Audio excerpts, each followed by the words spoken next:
4th, 2023. It is the meeting of the Bolton, Massachusetts Select Board. First on our agenda are several requests for annual events. The first is a request from Cultivate Care Farms to hold a Cultivate Pride event at their location at 401 Main Street on Saturday, October 14th from 10 a.m. to 3 p.m. Is Megan Moran with us? Yes, I'm here. Can you hear me? Yes. Welcome. And want to give us a little background on what you're going to be doing? Sure. So this is going to be an event similar to Pride events that we've offered in previous years. It will be ticketed, so people will come for an hour to do activities like tie-dye t-shirts, paint a mural, spend time with our pygmy goats. But so we'll have a sense of how many people will be at the farm each hour so that we won't need police kind of detail for help with traffic. Okay. And I believe you're still well within the number of events you're allowed per year. Is that correct, Don? Yes, it is. Okay. Any comments or questions from the select board? I'm good with it. Are there any comments? No questions. Go ahead, Brian. No, I was just gonna say no questions from me. Okay. Are there any comments or questions from the public? I don't see everybody who's present. So Jenny, if you see anything, let me know. Yep, I'll keep my eyes on the hands. All right. So could we have a motion to approve the Cultivate Care Farms event? I'll make a motion that we approve the Cultivate Care Farms request for the Cultivate Pride event at Cultivate Care Farms on Main Street on Saturday, October 14th from 10 a.m. to 3 p.m. I'll second that. Okay. Roll call. Stan? Aye. Brian? Aye. I'm a yes also. All right. Thank you, Megan, and Great. good Thank luck. you so much. Good luck. Thank you. Okay. Thank you. Next, we have a request from the American Cancer Society to hold a Bicycles Battling Cancer ride on Sunday, September 17th, 2023. Is Mark Walter with us?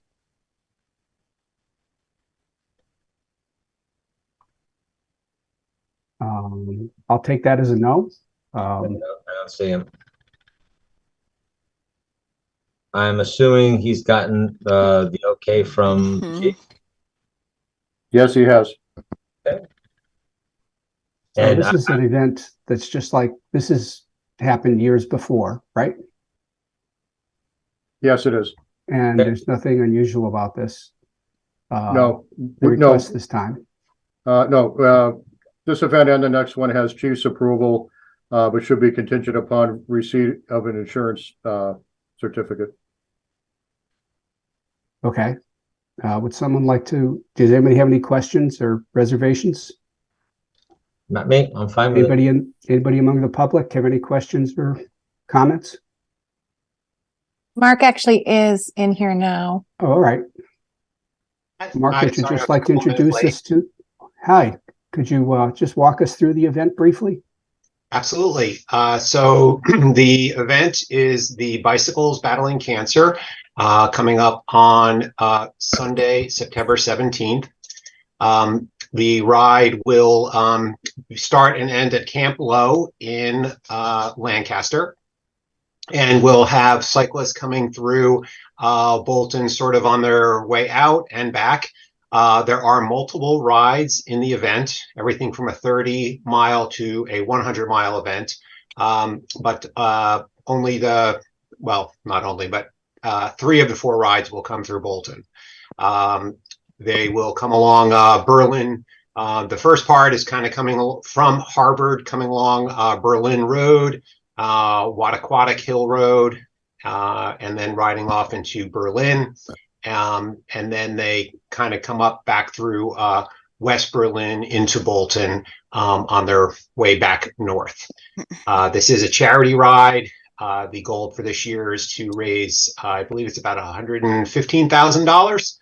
And I believe it's our 15th year of the event. And we would appreciate the support of Bolton for the ride to come through town. Okay, thank you. Would someone like to make a motion? I'll make a motion that we approve the request from the American Cancer Society to hold the Bicycles Battling Cancer Ride on Sunday, September 17th, 2023. Second.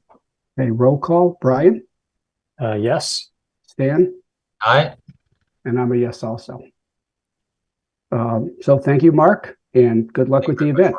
All right, thank you, Town of Bolton. I very much appreciate it.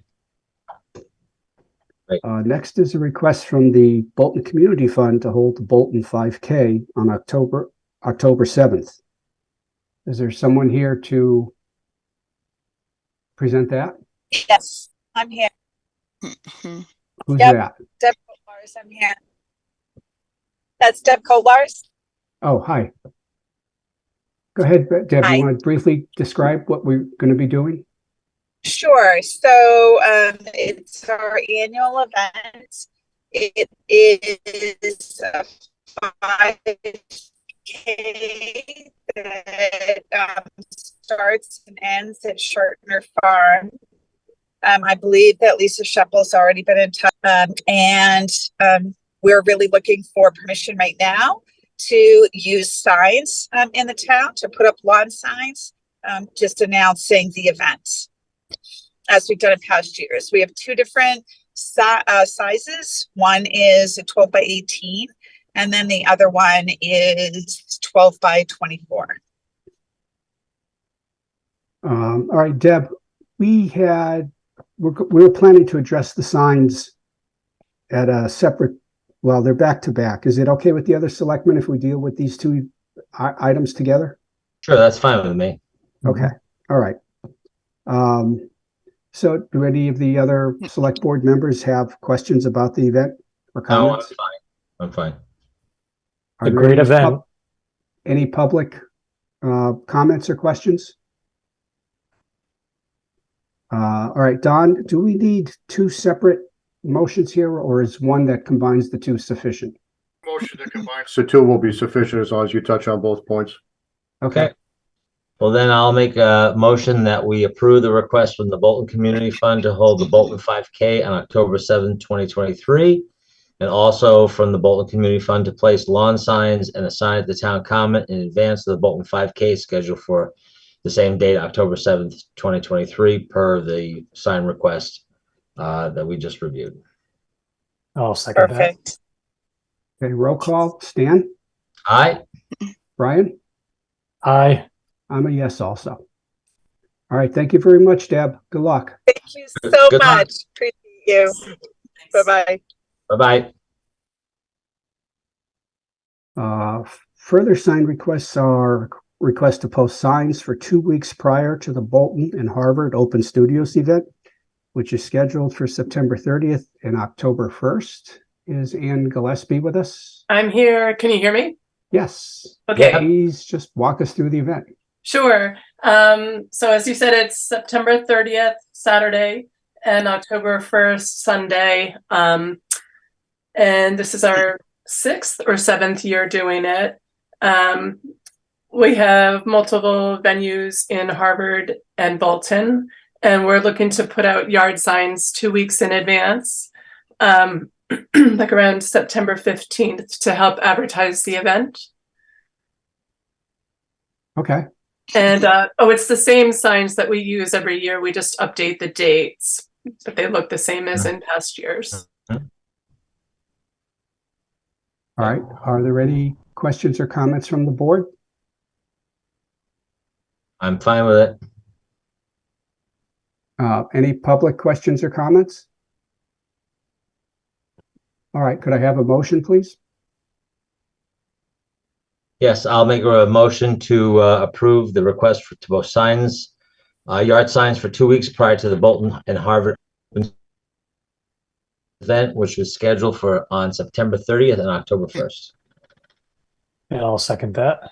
Okay. Roll call. Brian, Yes. Dan, Aye.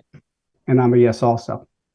Great. All Thank right, you. Thank you very much. Good luck. Thank you. Thank Ann. you. Good Thanks a luck. lot. Appreciate it.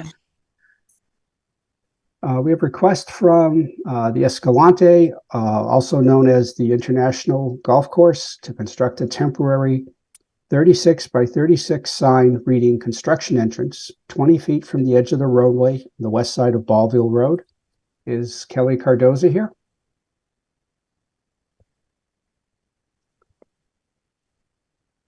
We're a little bit ahead of schedule. I don't know. Does anybody have any questions or reservations about the sign or? Kelly is in the room. Oh, she is? Can you hear me? Yes. Oh, okay. Sorry. Sorry. Hi, That's Kelly. okay. So the International is making some renovations to their wastewater treatment plant, and they want to use the existing gravel road. It has a gate there and it's used infrequently, but it doesn't have a sign, so people keep missing the location.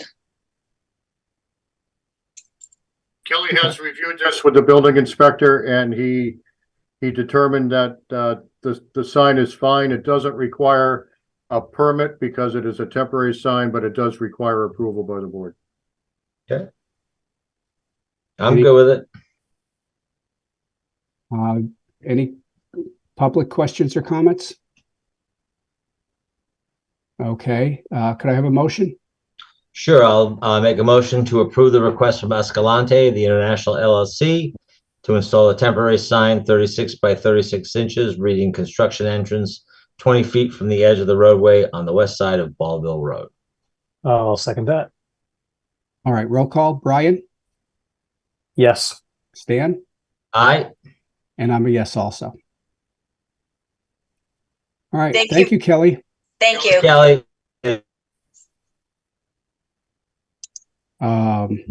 Next, we have a request from Matt Lord at 71 Annie Moore Road to place directional signs leading to their second location due to some crop failure.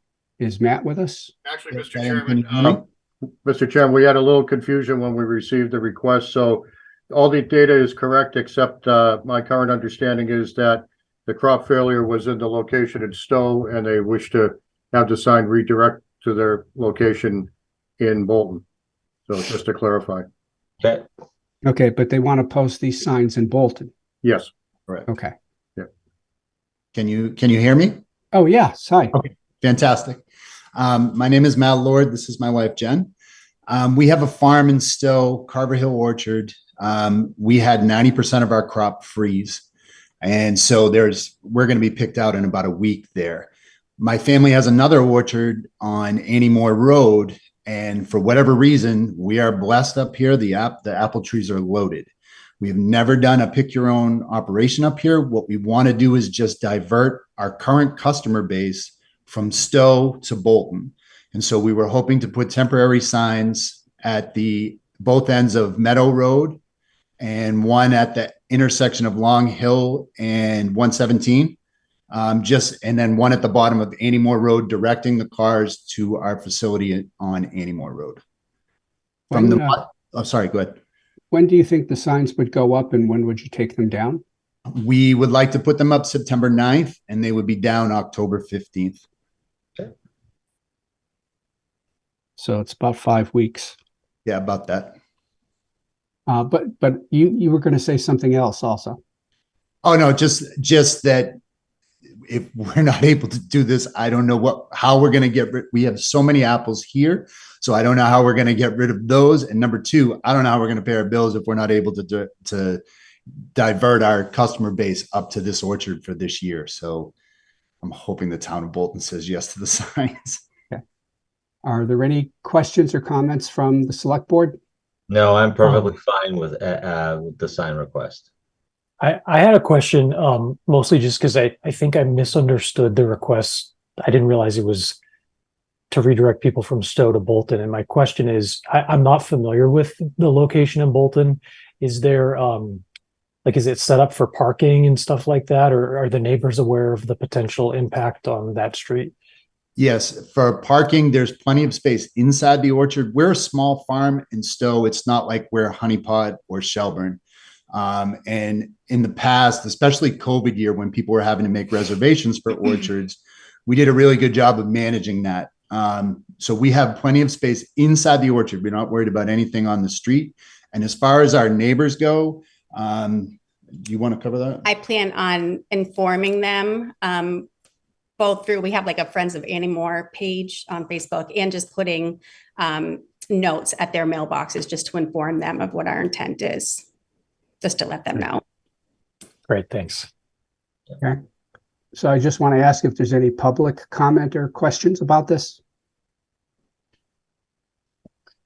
I don't see any. Could I have a motion? I'll make a motion that we approve the request from the folks at Carver Farm to place signs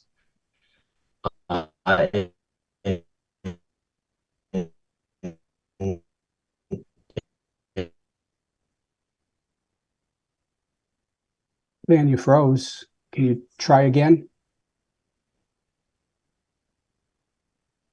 You might have to dial in. Yeah. Do you want to give it a try, Brian?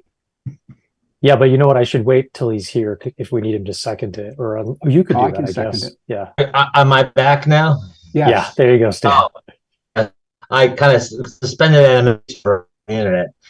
A motion that we approve the request for the folks at our farm to put signs up at their facility at Anymore Road, as they have requested for their apple picking season. I'll second that. Okay. Roll call. Stan? I'm also Brian? yes. Yep. Okay. Yes. And I'm a yes also. Thank you. Thank you, All Tom. right. Well, thank you and good luck. Good luck. Thank you. Next, we have switching gears here, a request from Bolton Access Television for the release of funds in the amount of $25,847.60 from Comcast to them for Q2 operating expenses. Nikki is with us. Yes, she is. Okay. Hi, Nikki. How are you doing? Good. Good. Yourself? You? You want to give us a little heads up of what's going to be happening in your second quarter?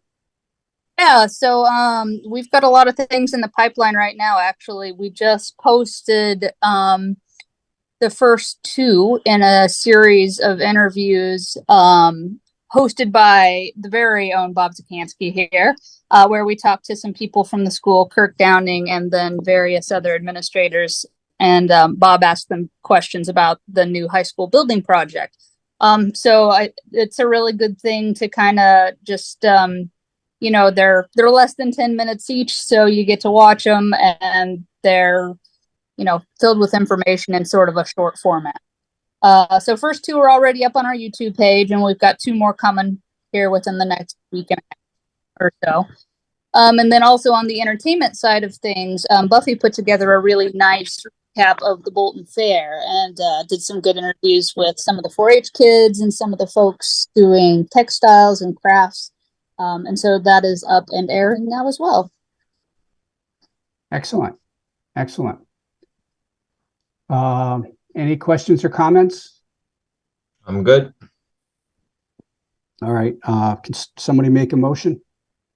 I'll make a motion that we approve the request from Bolton Access Television for the release of funds in the amount of $25,847.60 for Q2 operating expenses.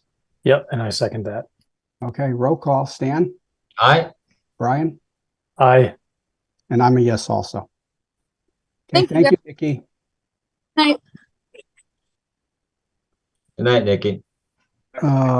We have a request from Shartner Fruit Farm LLC for 10 one-day liquor licenses for on Saturdays from September 9th to October 28th, right? October 28th. Yes. Is there somebody from Shartner's to talk about this? I did just send the link to him a couple minutes ago, since I noticed we're running early, but we are running about 11 minutes early. If you wanted to skip to the next item until he comes in. Is that all right with the select board? Fine with me. All right, that would bring us to Kristen Noel, who is with us, and Kristen is the town treasurer, but she's also our representative on the Neshoba Regional School District's bonding subcommittee. So, Kristen, welcome, and can you tell us what's going on? So the committee has met twice now, and it is head up by Cinder McNeary, who is one of the partners at Hilltop Securities. And I know her by reputation only, but she's fantastic. So we met the first time. We really just kind of introduced the topics, kind of carved out a basic philosophy of how we want to borrow, what the market looks like right now. So as you probably well know, to borrow short term right now is more expensive. It's less expensive right now to borrow long term. So we've done quite a bit of modeling. I don't have any specifics to offer right now because it is definitely still a working committee. But the models that we're currently using right now for the school financing would be to borrow approximately $75 million. That would be phase one, and that would be borrowed approximately the November 2023 timeframe. The interest rate that we're currently using for that first step would be about 4%.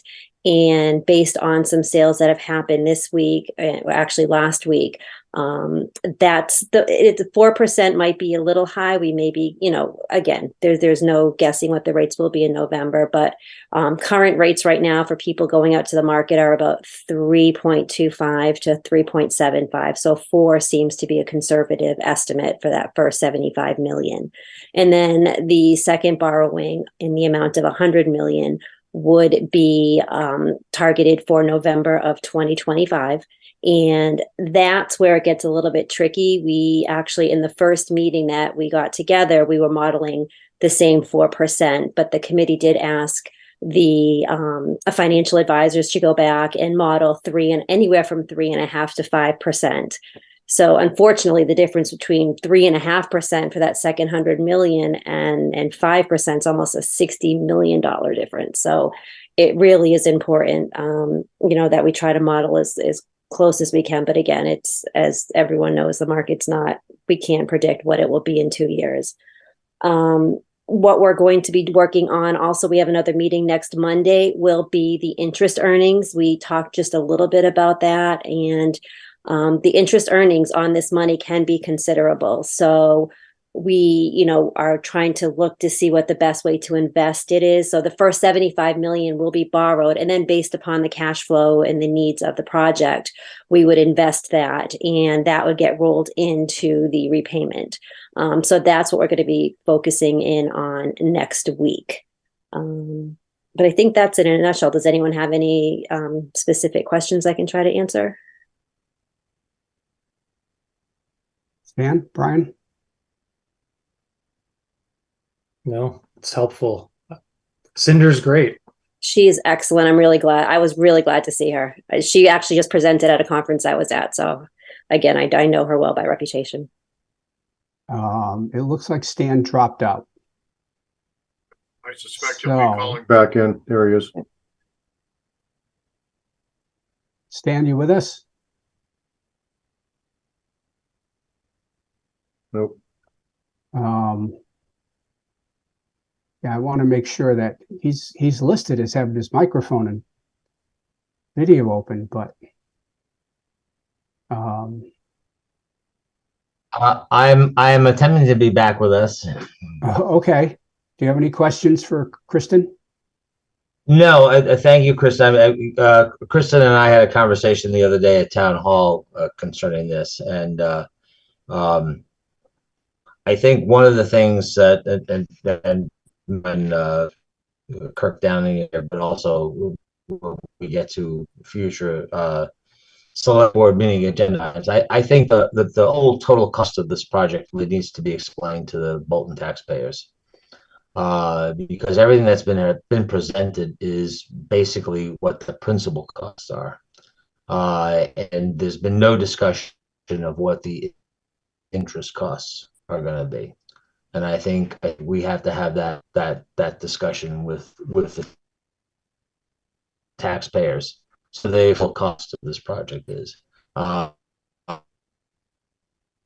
watched again a couple days ago where Ross Mulcairn talked about borrowing costs, but he's not talking about borrowing costs. He's talking about what the principal costs are, but not the borrowing costs. So we can have that conversation a bit later.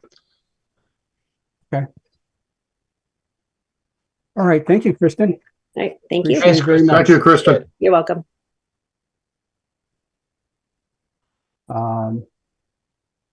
Is someone from Shartner's here now?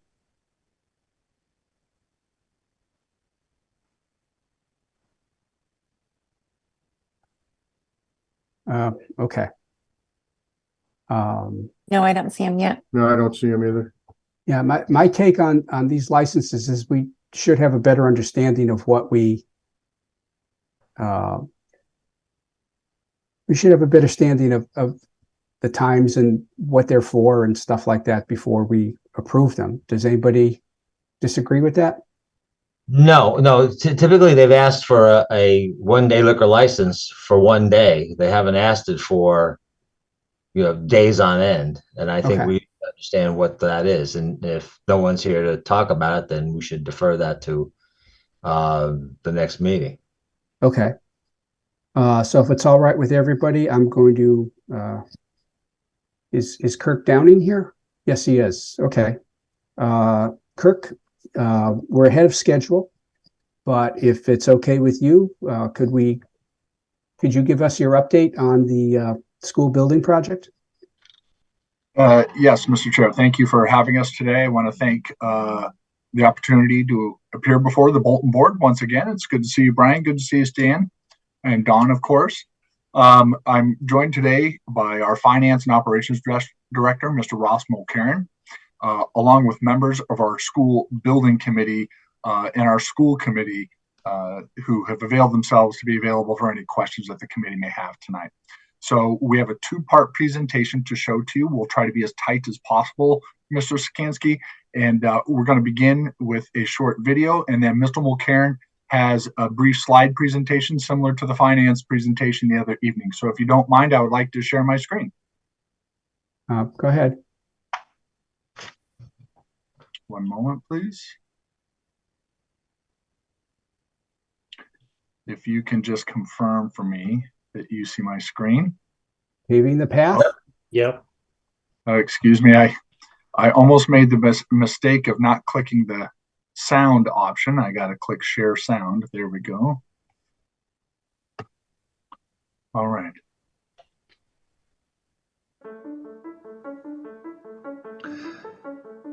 Today we stand at a critical juncture that will shape the future of education for the children in our towns of Bolton, Lancaster, and Stowe. The decision we face revolves around the future of the high school learning experience, a decision that requires us to consider the state of our current aging building and the opportunities that lie ahead. Let us take a moment to reflect on how far we have come since the opening of Neshoba Regional High School in 1961. Back then, the economy centered around industrial production, and our educational system was designed to prepare our students for jobs of that era. However, times have changed dramatically, and we find ourselves in a rapidly evolving world, driven by technology, digitalization, and sustainability. The World Economic Forum's The Future of Jobs report emphasizes the importance of technology adoption and the growing need for cognitive skills such as critical thinking and complex problem solving. It is our moral and ethical responsibility to ensure that our students are equipped with the skills and competencies necessary to navigate this ever-changing landscape. A new Neshoba Regional High School presents an opportunity to meet these needs. It will be designed to prepare our students for a future where they will be leaders in technology, sustainability, artificial intelligence, and more. This state-of-the-art school will provide a learning environment that fosters innovation, collaboration, and creativity, nurturing the critical skills our students need for success in the 21st century. Education is the cornerstone of progress, and a new high school will invigorate our educators, inspire our students, and provide educational stability for generations to come. By investing in learning and on-the-job training, we can ensure that our students are prepared to meet challenges of a rapidly changing world. Moreover, a new high school will not only benefit our students, but also enhance the overall development of our three towns. It will serve as a multifunctional space for community use, hosting events, performances, and workshops that enrich our cultural experiences. The Media Center will become a hub for information exchange, promoting digital literacy for all ages.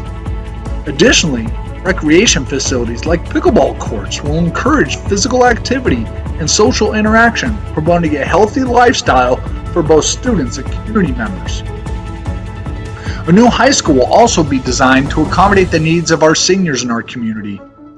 By offering lifelong learning programs and providing spaces for community gatherings, we can ensure that our seniors remain engaged and connected. To build a new high school, we have the support of the Massachusetts School Building Authority, a state-funded grant organization that participates in funding school construction projects. Our towns have already passed a warrant article to support the feasibility study, which has identified structural and mechanical issues that local maintenance cannot address. We have considered various options, including base repair,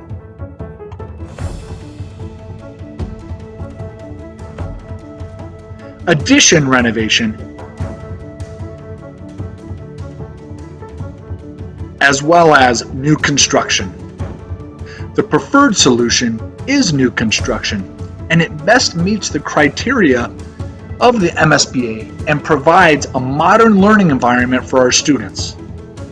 The total cost of construction is estimated to be $241,714,926, with the MSBA supporting $64,811,362 of the project, leaving an estimated taxpayer share of $176,903,564. As we move forward, let us keep in mind the accreditation standards set forth by the New England Association of Schools and Colleges, emphasizing the need for safe, secure, and adequately sized spaces that support student learning and the curriculum. Our decision today will have a profound impact on the education and future of our children and community as a whole. Let us choose wisely, invest in the potential of our students, and ensure that Neshoba Regional High School remains a beacon of progress and excellence for decades to come. As we move forward on this transformative journey, let us embrace the challenges and seize the opportunities. Together, we can create a bright future for our children and a legacy of excellence for generations to come. Thank you for your attention, and may we move forward together on this transformative journey for our community and its future generations.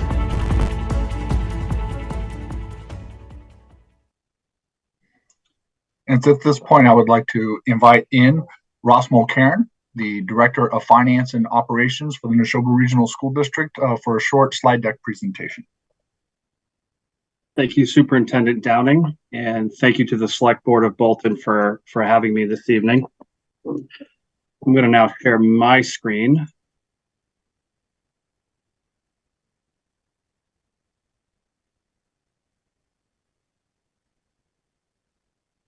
And I'm assuming that everybody can see that okay.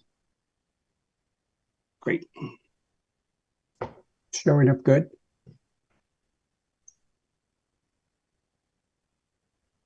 Okay. So we presented the same information to your advisory board earlier this week. So I'm going to run through the basic information in the slides and be able to answer any questions. So up front, currently we're at a purpose here to share with you and your residents, as well as our two other member towns, an estimate of borrowing costs based on available data and figures received from our financial advisors. I thought your treasurer did an excellent job explaining sort of where the group is at and giving updates, and her membership has been extremely valuable. So we really appreciate being able to borrow her, so to speak, for that group. She's truly a critical member, so thank you. So as many of you are aware, several options were explored as this project was moving forward. These are the options as of last October at the public forum. Option one, base repair. We'll have some more detail on that. The option of addition and renovation, and then there were several options for what new construction would look like. Ultimately, option 4D was chosen as the preferred schematic and moved forward in the MSBA process. So option 1, base repair, just going back to the first slide, the estimated project cost on that was 110 to 120 million. So the strengths here would be that we upgrade the existing facility to basically repair all of the issues that we're having, which would include the HVAC, windows, doors, fire code issues, building code issues, energy code issues, and critically the ADA accessibility issues that we're having. It would need some structural modifications, as well as replacement of the finishes within the building, which are at their age, the end of their useful life. So the weaknesses here is that it didn't meet the educational program. The construction would have to be limited due to the fact that the school would be in session. We would still remain with undersized educational spaces. It would be a significant term of construction and would require potentially temporary classrooms, and none of this would be MSBA reimbursable. Option 3A, which would be addition and renovation of the current high school, would take approximately 8 years and be somewhere around the $254 to $264 million range as an estimate back in October. And the district share of that after reimbursement projections would be about 202 to 212 million. So you can see here, in basic terms, we would generally meet the terms or the educational plan and program. We'd still use obviously the same site. We'd have to do a lot of construction on the site to, number one, move that fantastic athletic complex that we have. There would be significant disruption to the education of students, as this would have to happen in the building where they're supposed to be educated. And again, a 6 to 8 year timeline, you can think about the number of students that would be impacted. Renovation and addition costs obviously can have some unforeseen things. If you've ever had work done on your home, we certainly know how that can change, given that you're working within an old space and things come up once you start moving and opening up spaces. It would be a less efficient design than a new building. Some of the things we're dealing with here is that it would remain on that same spot. It would be relatively flat. We could still build in a separate lobby availability for the gymnasium and the auditorium.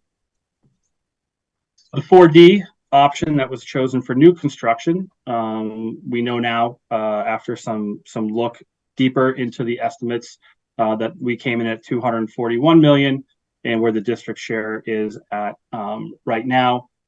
Again, we've seen this several times, so I just want to run through. Obviously, we would have some disruption to the existing athletic complex. Actually, not the athletic complex, but some of the athletic fields, due to the fact that we have staging for materials, and then obviously we'd have to move the baseball field. It would be next to the building that exists right now, but it wouldn't be within the building that exists right now, which is obviously has some pros, but we'd have to do some work in being able to mitigate the impact on students. We have some site work to do because the space that it is.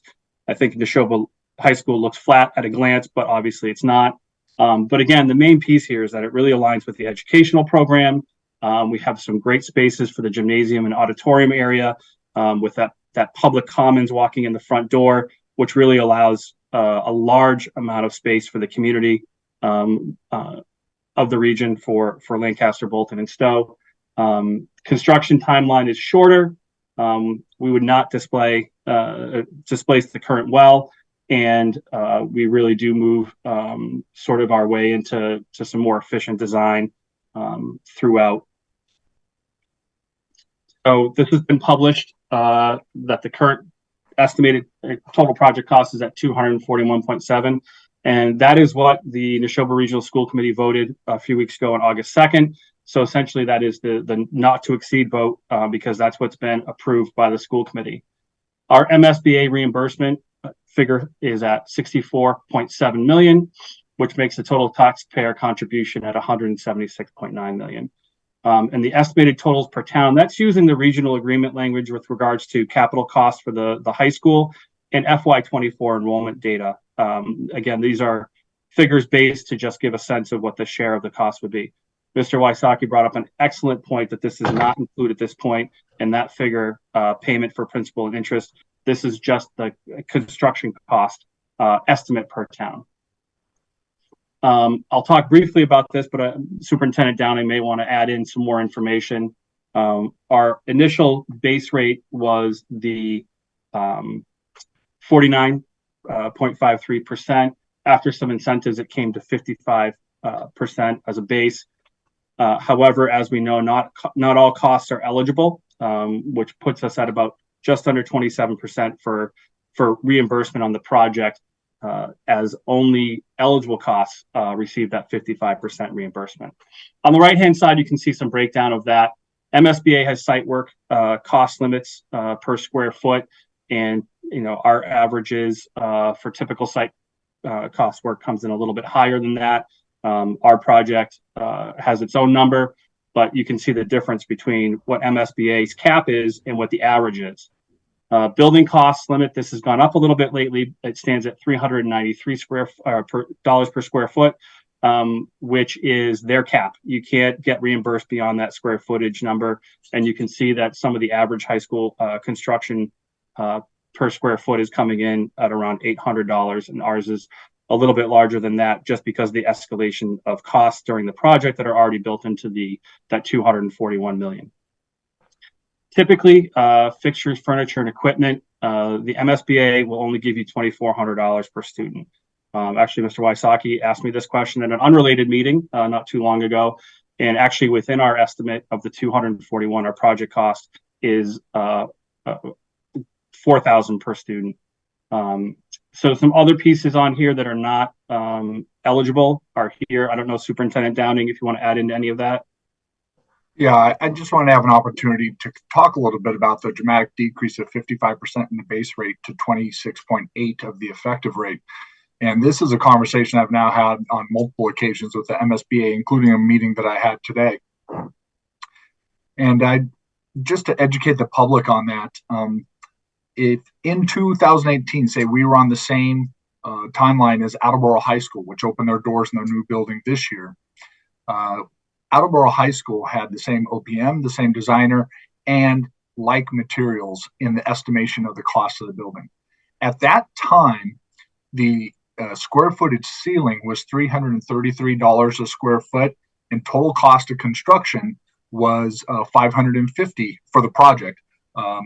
Was $550 a square foot. So it came out to roughly 60%, which is above that 55% threshold.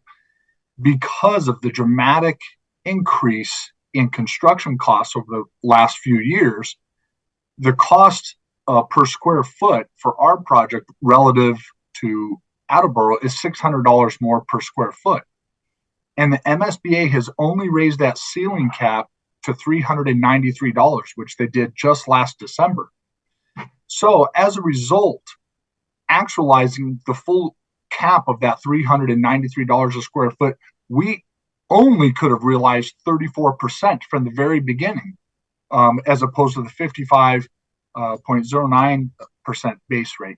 And that's because the ceiling has not kept up with the dramatic rise in construction costs. So when you also calculate in other caps, site work caps, some specific spaces, we know that we have 2 gymnasiums in our current school, so there was an emphasis to make sure we had enough PE space to cover our educational program, as well as the stage space. The MSBA would only reimburse a stage that would be approximately the size of the Florence Sawyer stage instead of a high school size stage like we have now. So some of those square footages were over, and so there is approximately just under 10,000 square feet that are above the reimbursable square footage of the building. But as Mr. Frommer likes to remind us on our committee, that's 5% of the total square footage, which is well within reason in designing of a building. So when you adjust those caps, that drops the rate to another 7 to 8%, which is exactly what the drop of the base rate to the effective rate was for the center school when they did their project a few years back.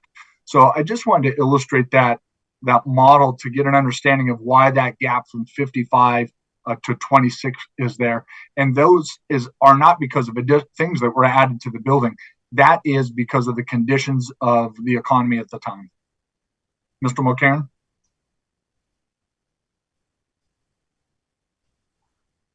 Thank you.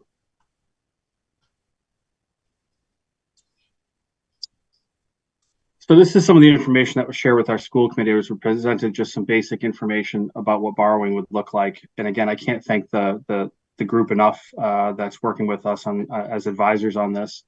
So just some key understandings before I present some figures. The school committee voted to incur the debt at the beginning of the month.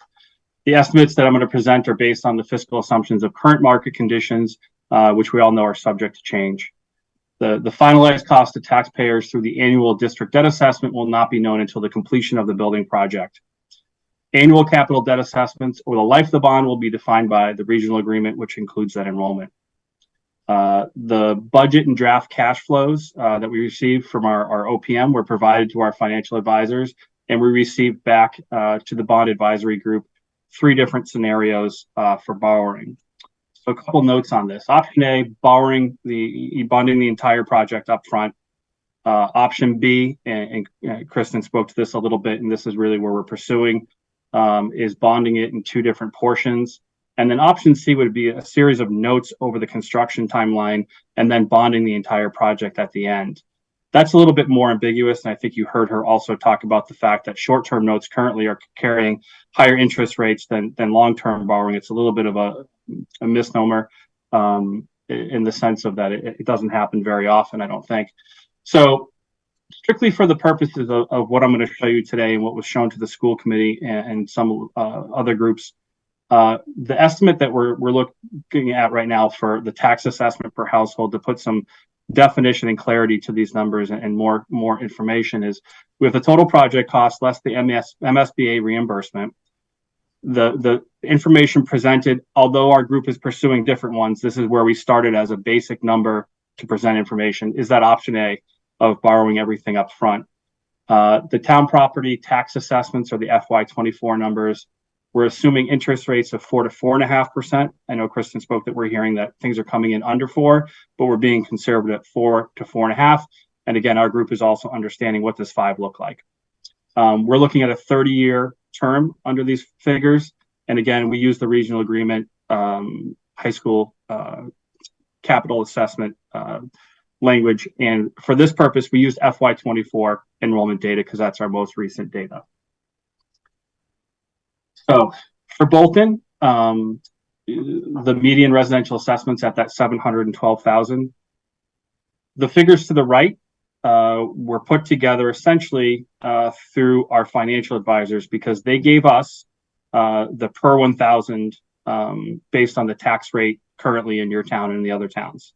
So we've applied that information with your median residential assessment to give an estimate. So at the 712,000 median residential assessment, the increase per year, month, week, and day are shown here. In Lancaster last year, they presented their override information, not only in the yearly estimate, but also in the daily estimate. And we've broken that down. We've gotten some good feedback from a couple of groups to say, you know, when we're looking at this, I like to look at it as month, or I like to look at it as how much is it per week when I'm trying to understand my tax impact. So we put it all here for public consumption. So at that point, I can turn it back over to Superintendent Downing if there's anything else, but I'm essentially finished.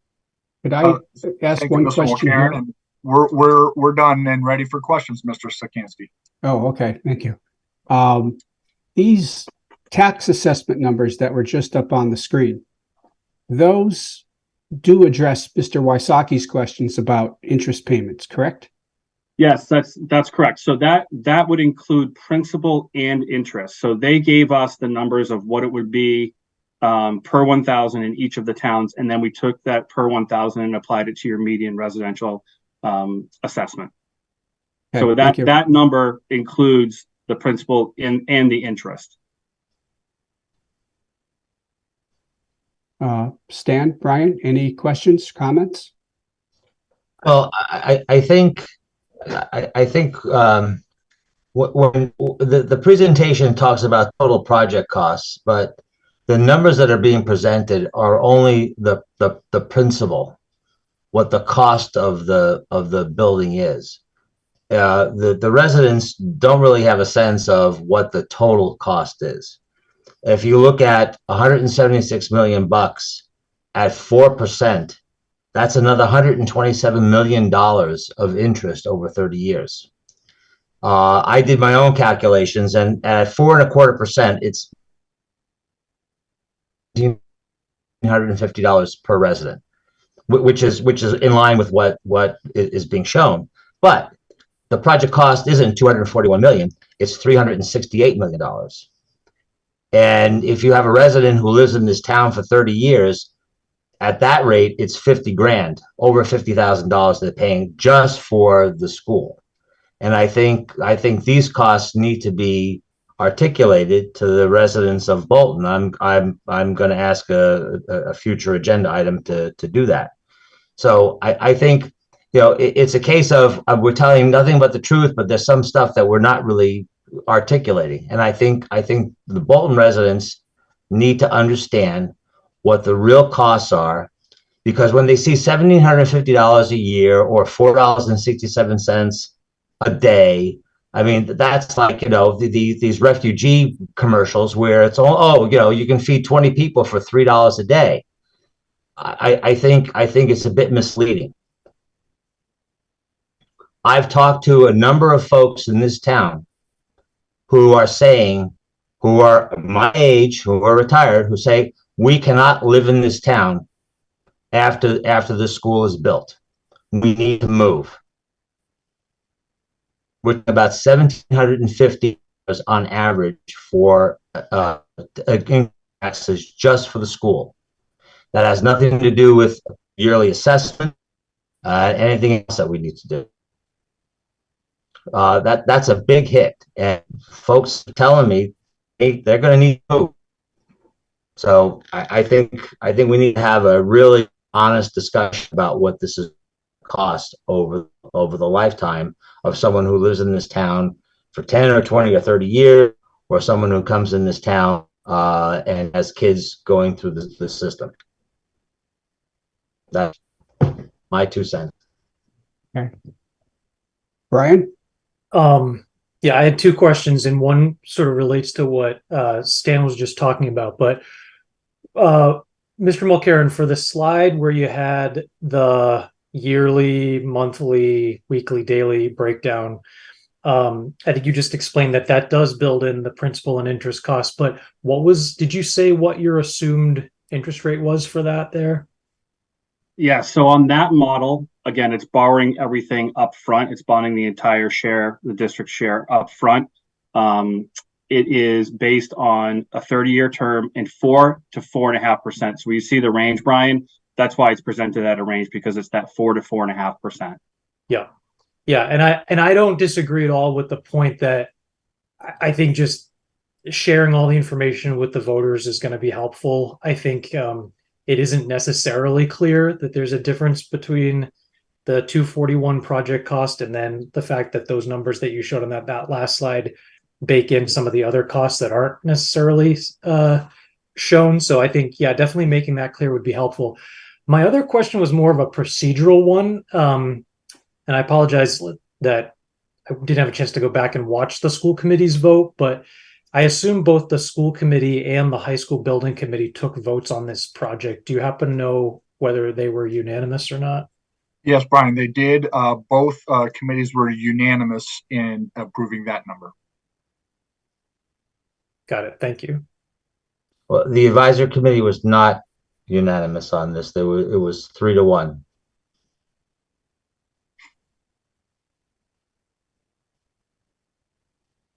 Bob, you're muted. Yeah, just for clarification, that's the town finance committee. Yes. The Bolton Advisory Committee. Are there any other questions or comments from other people who are in the meeting tonight? Amy? Yeah, would I be able to just make a point that that Ross mentioned during his presentation, but I want to make it again, that you know, the problems at the high school aren't going to go away if this project doesn't get approved. And just because a vote no doesn't mean that taxes aren't going to go up related to the high school at some point in the future. The repair estimate that came in was not that much less than the new build option, and it didn't even address the educational plan that was developed during the feasibility study. So I just want to make sure that residents understand that if they vote no because they are worried about a tax increase, that there will still be costs coming down the road when building systems start to fail. That's the hard reality of this. Okay. Thank you, Amy. Are there any other comments? I don't see anybody have Joe Gleason. Joe Thank you, Gleason Mr. is Chairman. the chairman of the school building committee. He's Thank from you, the Mr. town of Chairman. Lancaster. Yeah. Joseph Gleason, chairman of the Neshoba Regional High School Building Committee. District Committee representative also from the town of Lancaster. Thank you, Mr. Chairman. Just very briefly, I just wanted to make two very quick comments. One is I mentioned this in Stowe, I've mentioned it in Lancaster, so I feel equity dictates I mentioned here in Bolton as well. Just an announcement in regards to September 9th. We're having our final 2 tours of walkthroughs for residents of the district. If they're interested in coming in and looking at current building conditions, please refer yourself to the school building committee's website. There are reservation forms there. We have 2 tours scheduled at 10 and 12 that morning. There are 2 hours. They'll be overseen by our facilities director, who's also a member of our building committee, Mr. Frieswick. And I've said it before, I've said it again. I apologize to my fellow committee members, my fellow building committee members, and to you, Mr. Chairman. This is something you really have to see. Whether you're in favor of this project or not, it's really an enlightening 2 hours. You will see parts of this building that even the longest term employees of the district have never seen. In addition to that, I just want to emphasize one additional point that putting aside the pros and cons of the finances attendant to this project, the one definitive factor involved here is that if we don't approve this, there really isn't an immediate avenue to pursue for our district. If the town voters in Bolton, Lancaster, and Stowe decide not to pursue this project at this time in partnership with the MSBA, there really is very limited remedial measures that the building committee and the district can take. And it is more likely than not that the MSBA will move us aside and just take the next eligible district and fund their project in lieu of ours. So thank you, Mr. Chairman. I appreciate your time this evening. Thank you, Joe. Amy? Thank you. I was going to follow up. I was actually going to make the point that Joe just made. I just want to make it in a different way. I want residents to be aware that I think this process started almost 7 years ago when the district submitted a statement of interest. And it has taken us up until this point to secure the MSBA grant funding opportunity. If we vote no for this building project, like Joe said, we lose a huge opportunity to take advantage of those funds. And it's my understanding that we would have to start the whole process over again, apply. We would not get reimbursed for the feasibility study that we've already done, that the town's approved. And we'd have to do it again on our own nickel. There's several financial incentives that the district has worked really hard to get. And I feel like this would be a huge wasted opportunity for our community and for the kids of our community if we don't see this through. So. All right. Thank you, Amy. Are there any other comments? All right. Superintendent Downing, Mr. Coharon, thank you very much for your presentations tonight. And I'm sure we'll be talking again soon. Thank you for having us. We appreciate it. Thank you. Thank you. Yep. I realized that There are representatives from Shartner Farm here. We ran ahead of schedule, and so we went on to some other items. I would like to continue that path and go on to the town meeting warrant, since it's related to the topic that we've been talking about. And once we finish with the warrant, we'll come back to the Shartner Farms application. Okay? That's fine. Don, can you just take us through a review of the articles? Yes, Mr. Chairman. So we have a very, very simple warrant. The first article to be voted on is unpaid bills. Every year we get unpaid bills, no matter how many times we tell our vendors what the deadline is for getting invoices in. We always seem to have a couple of stragglers. So we've got, and once we get into a new fiscal year, and actually, once we get past July 15th, we can't use funds from the next fiscal year to fund the previous fiscal year. So we need a town meeting vote for that. And then obviously the reason we're having the meeting is the article for the school building project. And then the last article is to authorize the election, which is the ballot vote, because the incurring of debt is a two-step process. The town meeting and a ballot vote both need to be successful. Okay. And just to clarify one thing, in case anyone isn't clear, the reason why the vote threshold for the school building project is a simple majority rather than a 2/3 majority is because the town is not the entity that is incurring the debt. The school district is authorizing the debt or incurring the debt, and then it moves on to the towns for how they pay for it. Whenever we, as a town, incur our own debt, it's a 2/3 vote, but that's not the case when you're looking at a regional school project such as this. All right, thank you. Are there any questions or, well, first off, let me just review that the town meeting will be on the evening of September 18th. And that will be dealing with the items on the warrant tonight. In the following week, on the following Monday, will be an election, which the ballots will be placed at Neshoba High School. And the point of that is whether or not, assuming this passes, whether or not that debt should be exempt from the limits of Proposition 2.5 when computing the Bolton tax rate. So, Mr. does Chairman, anybody have any questions or Mr. comments Chairman, on Article 1?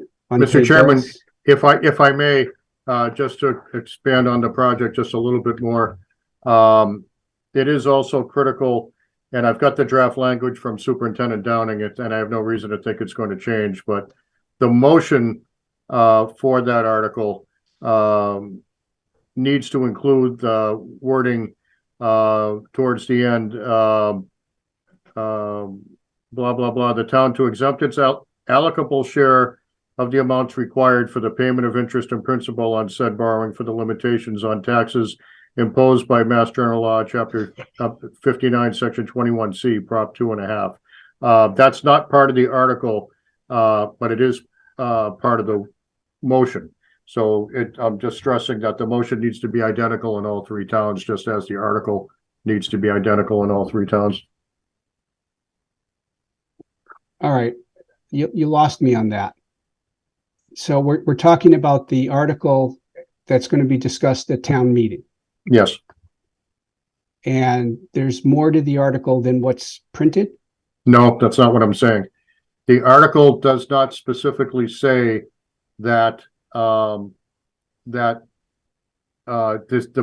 approval is contingent upon the debt exclusion passing.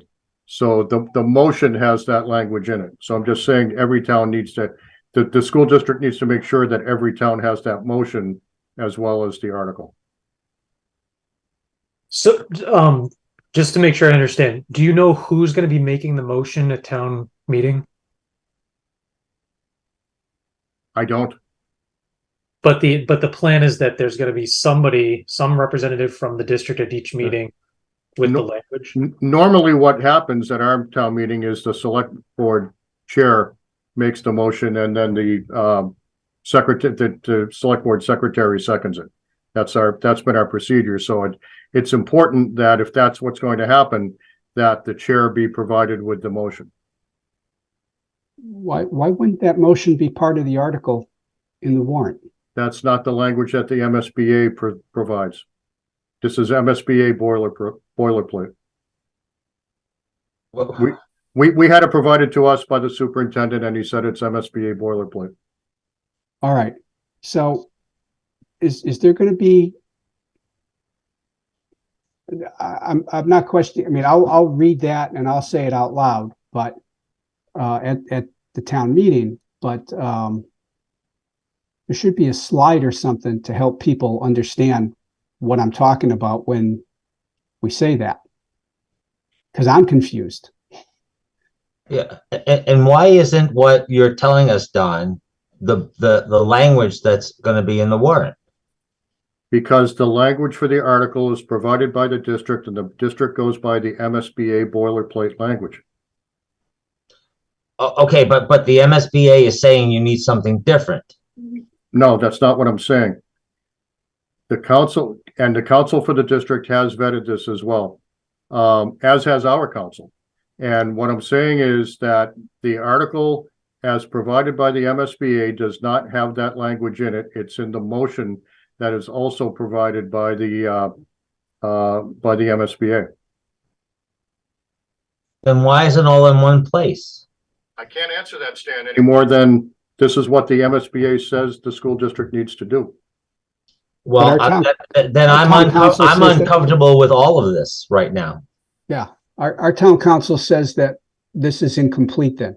No, that's not what town council said. Town council said that it is his experience that he does not suggest that any boilerplate language from the MSBA be tweaked. And as long as the motion is presented as we have it, then we're fine. Doesn't the motion have to be identical for all three towns also? Yes, that's what I said. Okay, but who's coordinating that? I would hope the district is. I assume the superintendent is. Looks like Ms. Cohen has her hand up. Go ahead. Yeah, I just wanted to say that I know that there is a plan for the district to be present at each one of these special town meetings, to have a statement prepared that is the same. And if the district's council has been at these meetings, they must be in the loop of the conversation that would take care of it, of the motion. Well, part of the issue is at the town meeting, only a resident of Bolton. Yeah, but the motion needs to be made by someone in the town of Bolton. That's not made by some district representative or something else. Yeah, I would assume. So, I mean, does that mean that I should do that as a member of the school committee representing the, I mean, I'm happy to do that. Well, I think we have to go back to the superintendent and find out what their plans are for dealing with this in all three towns, because if it's not identical, the motion fails. Okay. I just have a question to make sure that I'm grasping this. So the analogy that I have in my mind is that when we have planning board articles, the language of the article, which is in the warrant, is different from the language of the motion that usually the chair of the planning board gets up and reads, and there's like, at a duly noticed meeting, blah, blah, blah. So it sounds like something similar is the case for this particular article, where we have the language that's in the warrant, but then there's going to have to be somebody, a resident of Bolton, maybe it would be one of our school committee members, that then reads the language of the motion to get this article moved and approved. And that it's not, nothing prevents us tonight from voting on Article 2. It's just that the district has to then ensure that on the night of the special town meetings, the language of the motion as read by whoever's moving it, is uniform across all three towns. Have I got that right, Dawn? Yes, Brian, that's exactly correct. Okay. This is not a showstopper. It's a logistical issue that I'm just highlighting needs to be managed. And I don't doubt that it will be managed, but it's just, I thought it was important to point it out. No, it is important. It is important. Kirk is, Superintendent Downing is willing to come back to the meeting right now and just kind of talk to this, if that's helpful. I think he left. Yeah, what if he wants to do that, that'd be fine. In the meantime, we can go deal with our Article 1 on the warrant and then come back to this while he. Okay. He should be rejoining the Zoom meeting shortly. Okay. Are there any questions or comments on Article 1? Did we lose Stan again?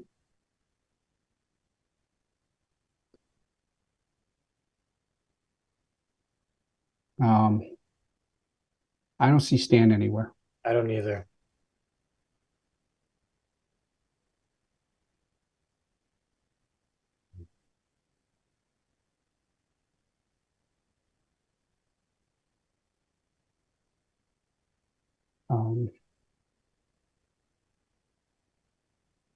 Well, we need him for the vote.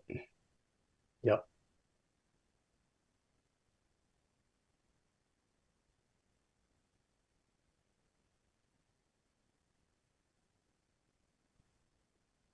Know any good jokes, Bob? I do, but I can't say them in public. Does it make sense to go back to Mr. Shartner while we wait for Stan to re-enter? Well, we still need Stan for the vote. And also, I think Stan wanted to know the information. Jenny, don't get in the way of our stand-up routine. I was a little worried about it, actually. Oh, I've got one. You know you should not drink. You know why you should not drink and do calculus at the same time? Because you should not drink and derive. Thank God the superintendent is back. There you go. I'd still like to hold on for Stan to join us.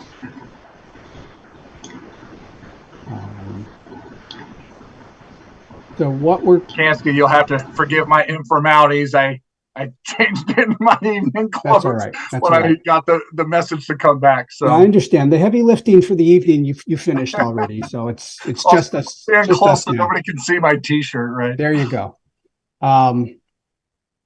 So Don Lowe was telling us that there needs to be a motion added to the Neshoba Regional School District project regarding debt exclusion at town meeting in order for the town to properly vote on it.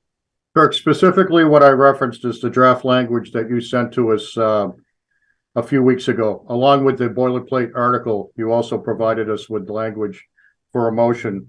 And that's where it references the borrowing limitations of taxes for 2.5. Since that language is not in the article, I was just saying that it's important that the motion is identical in all three towns, so it has that reference in it. And I'm sure it would be. It's just a logistical issue that the district needs to take care of. Yeah. So what I can share with this committee is the language that Mr. Lowe has is the same model language given to the town of Lancaster and the same model language given to the town of Stowe. And that language was vetted by our school district attorney, as well as provided to the MSBA, and they vetted and confirmed that language with their attorneys at the state. And so then we turn it back to our towns, and basically what all the towns are left to do at that point is put the name of their towns in that piece. We vote the entire cost of the project and know that we assess it through our regional agreement. So that should be identical in all three towns. Right, and that's basically what I said. And it's been vetted by our council as well, and our council is fine as long as that language is, again, identical in all three towns, which is exactly what you just said. That is correct, yes. I'm still trying to stall waiting for Stan here, so I'll ask, why then not include that language in the article itself as it's presented in the warrant? Are you talking about the ballot question or the warrant article? The warrant article. And what language is it that you're saying needs to be included, Mr. Sikansky? That your The question additional language necessary to make the motion. I'm not sure what that additional language would be. I guess I'm not understanding what you're asking for, and I can power up my other computer here and see if I can draw up the Is link. the issue that the motion says that the project can only be funded? Didn't you say it was like one is contingent on the other? Is that what you said, Bob? That's what the motion language contained? That it's not contingent upon how the election vote goes. I think that's what the language says. Well, it's two different functions. So two mechanisms have to be demonstrated to the MSBA. One is, well, really there's three. The school committee's vote to incur the debt, the town's then approval of that vote to incur the debt. And the ballot question is a separate question because we have to prove A, we can incur the debt, and B, we can pay for it. So the ballot questions are the part B of that each town agrees to pay for it. And if all three towns don't pay for it, then it wouldn't be approved by the MSBA ultimately. Well, the article we have for the election is whether or not the town will exempt that money from Proposition 2.5. Right. It's not a question. It's not a duplicate of the question of approving the 241. Right. But Don, correct me if I'm wrong here. We have to read in the motion at town meeting, we have to add some language about how this Article 2 at town meeting is not affected by the ballot outcome. No, that's actually not what I said. Okay, I'm sorry. What I said is what Brian said. The article language does not specifically reference the approval of a debt exclusion override to have this go forward. It's approving the project. The motion provided by the district, correctly provided by the district, which came from the MSBA, does have that language. So it's important that that motion be read as it's presented in all three towns. That's my only point. I'm not saying there's anything wrong here. All I'm saying is that the linkage to the debt exclusion is in the motion. It's not in the article. And our council is okay with that. So he's not making an issue of it, and I'm not making an issue of it. I'm only making a procedural point that this needs to occur.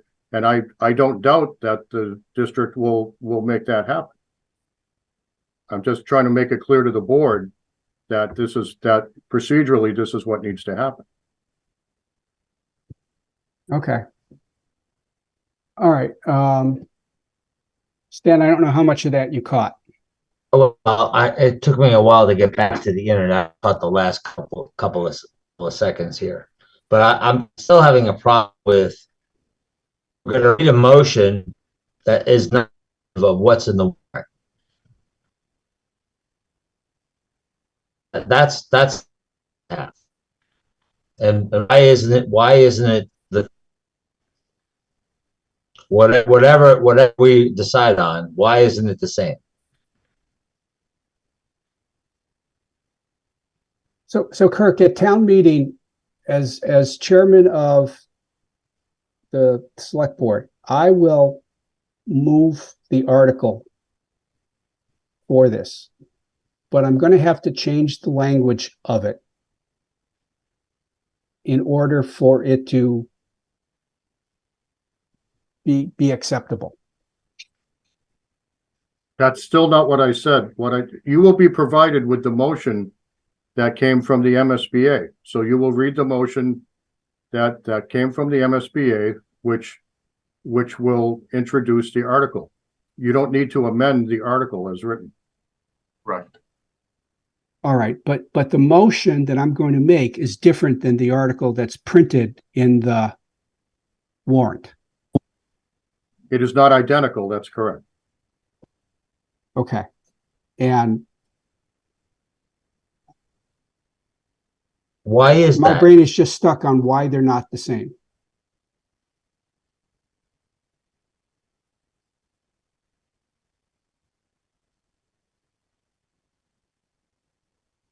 Yeah, I'm not seeing what's in front of you, Mr. Sikansky. So I just, I forwarded over the MSBA model language. So Right, and that's what I'm referencing. This is the MSBA model language. Okay, I guess we're gonna have to take this offline because it's not gonna require a vote anyway, but Are the other two towns on board with this? I think I heard Mr. Wysocki say, are the other two towns on board? May I answer that, Mr. Sikansky? sure. They all shared the model language. We had some exchanges between each other to ensure that all three towns got the exact same model language and crafted it and had it vetted, and they were advised to vet it with their own town attorneys, which it sounds like they all have, so that everybody is in agreement with the language. Okay.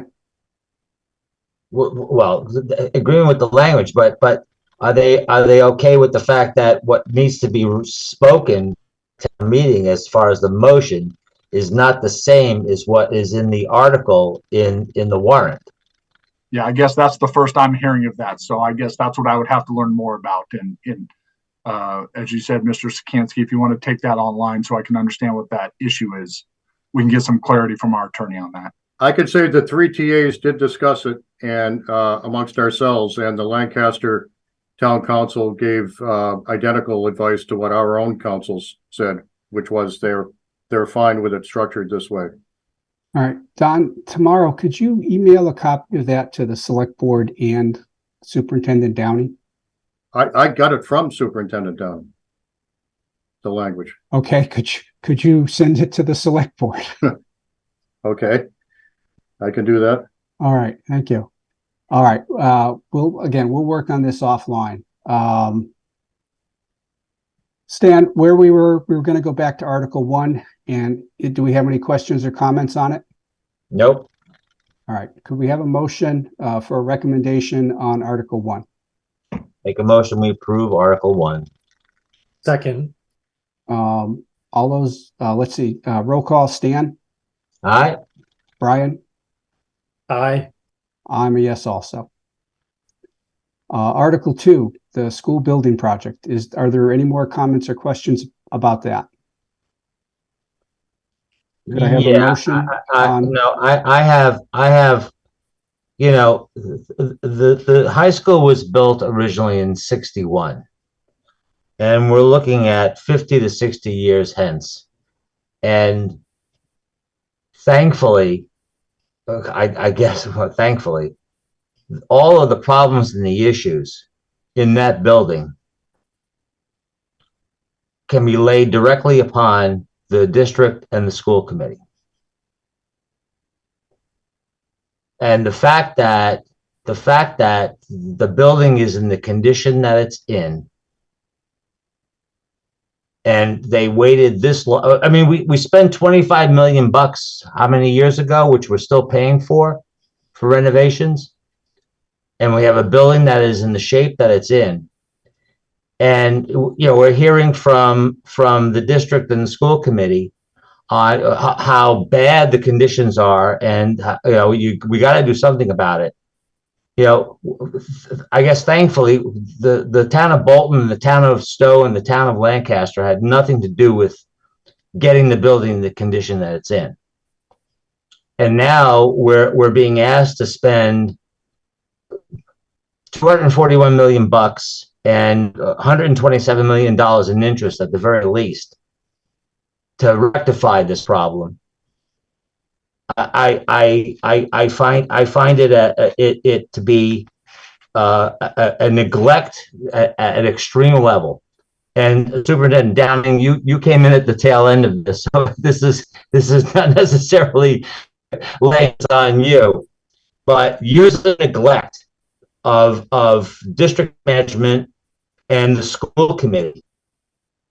And we're faced with this huge bill to fix this problem. And it's all being dumped on the taxpayers. It is incredible. Stan, And I'll stop. I'll stop. I don't agree with what you're saying, but even if I did, to turn this down would be telling the students that they have to pay the consequences of that. So I object to the premise of it. Superintendent Downing? Thank you for the recognition. I think it needs to go on the record as well that in the presentation of the existing conditions, the OPM and the architects did note to the community that the MSBA has actually given us 1.6 additional reimbursement points because our facility team has done a fantastic job of keeping the upkeep of the building over the years. And these are areas of the building that are breaking down because the age of their useful life is coming to an end. It doesn't have anything to do with neglect. It is just the life of the material for which it was originally constructed. My statement still stands. Whether the age is there or not, my comments still stand. All right. Brian, any comments or questions on Article 2? I'll just make a brief comment, which is that no one can deny the magnitude of the cost of this proposed project. I think it's absolutely going to be asking a lot of the residents of all 3 member towns. It's asking for an investment in the long term. There's going to be pros and cons for people personally when it comes to that. And so for me, I guess the way that I've been thinking about this is it still the right investment to make, given what it seems like the long-term benefits will be?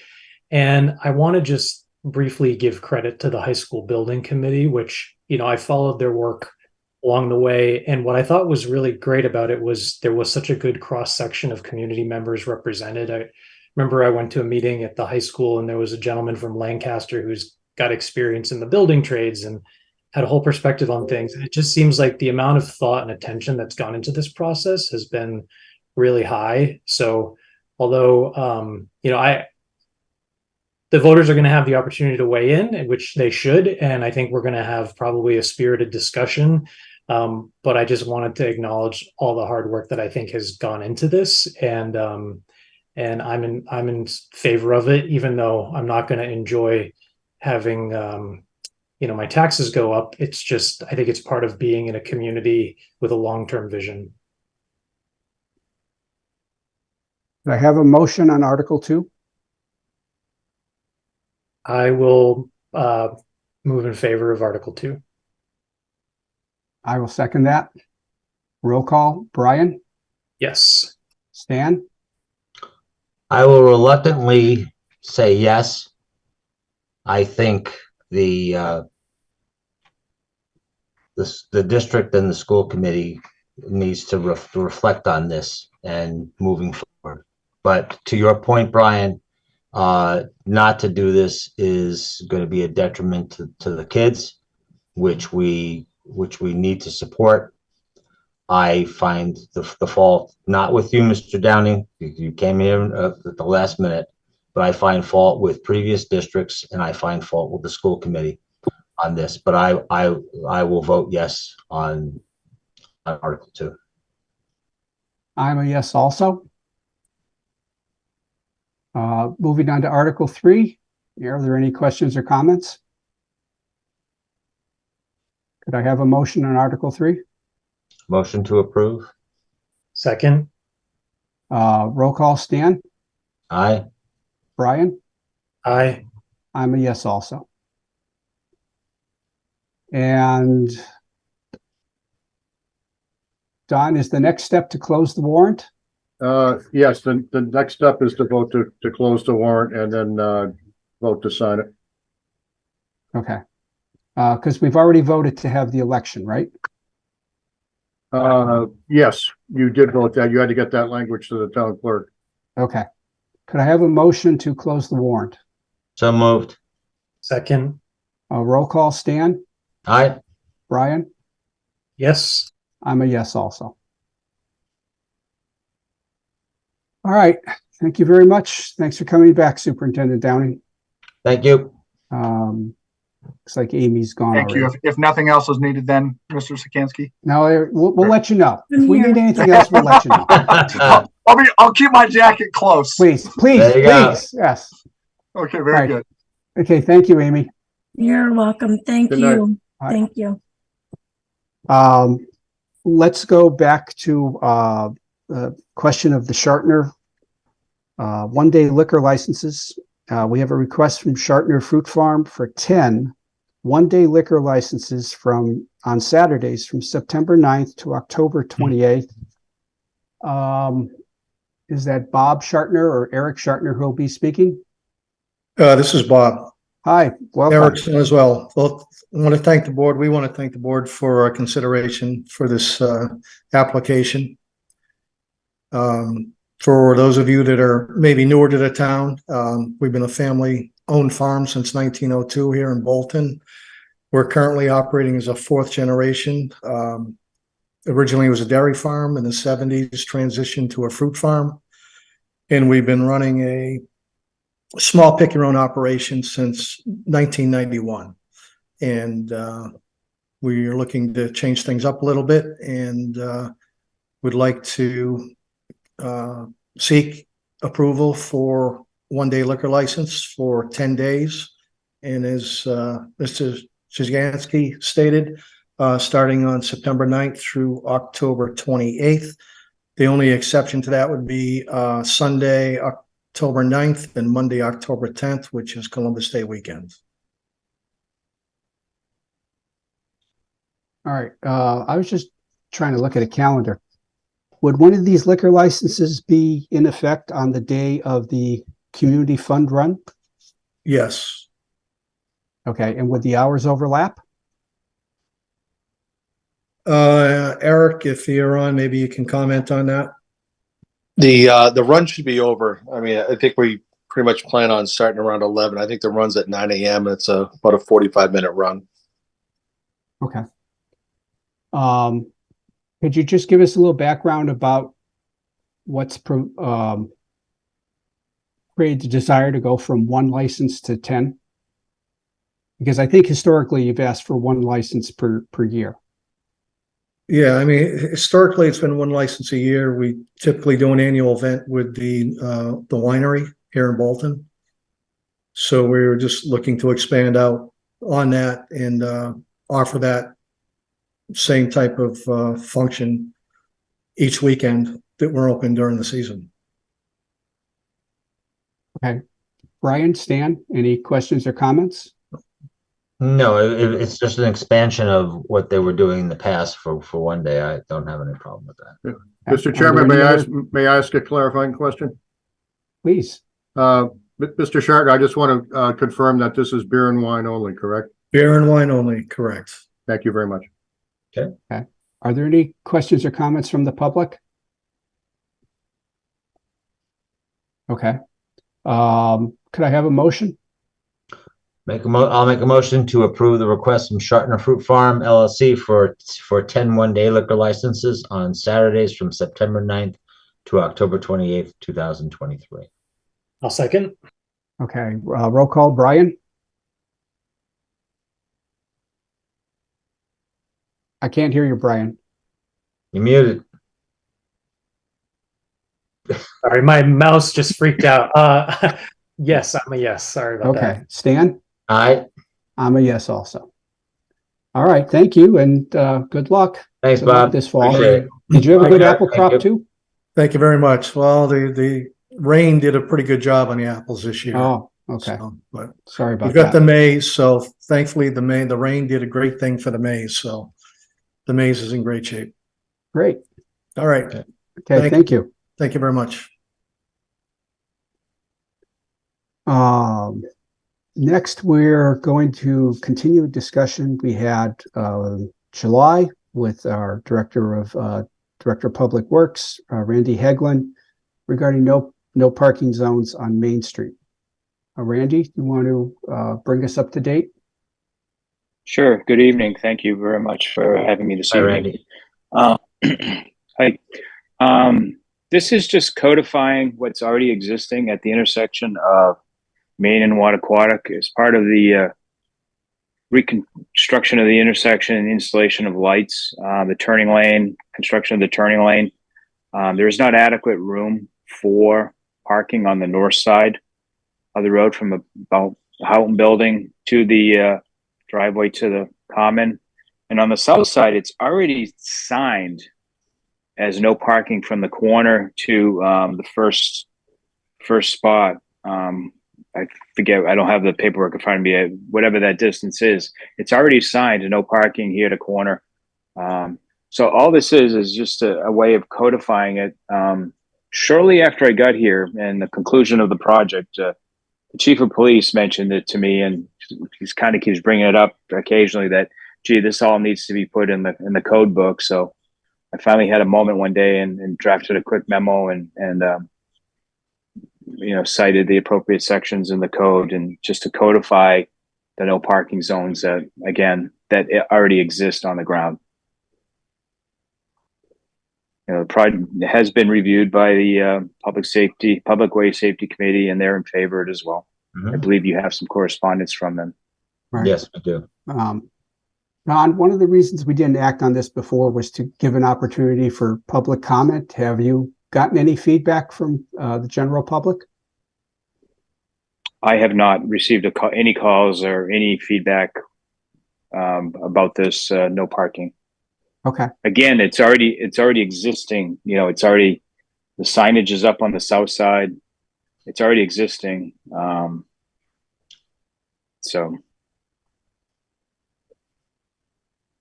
Okay. If there are no more questions or comments, could I have a motion? Make a motion that we approve the no parking zones recommended by DPW Director Randy Hegelin on Main Street, which is dated June 14th, 2023. Second. Okay. Roll call. Stan? Aye. Brian? Aye. I'm a yes also. All right. Very good, Randy. Thank you. Thank you, Randy. Thank you. Appreciate it. Thank you, gentlemen. Have a nice evening. Thank you. You too. And now, after much delay, we have the town administrator's report. I'm exhausted after the Article 2 discussion, but I'll do the best I can. The pinnacle of our meeting. So this is going to be sort of I've got 3 bullets. The first 3 bullets are all going to kind of meld into one general discussion about grants and projects and so forth. But I pretty much assume that the main event of this discussion is what's going on with the proposed new intersection at Main and Green and Forbush at the high school. And as I reported some time ago, we successfully received or were awarded a $938,000 MassWorks grant to fund this project. And that number was based on where we were at 25% engineering. Once we got to 80% engineering, and our engineer, the estimator for our engineer reran the numbers, we got to about 1.5 million plus or minus. So we knew we need to seek some additional funds. So we applied for a complete streets grant in the amount of $500,000, and we were successfully awarded that. So we're now at $1.438 million that we can apply towards that project.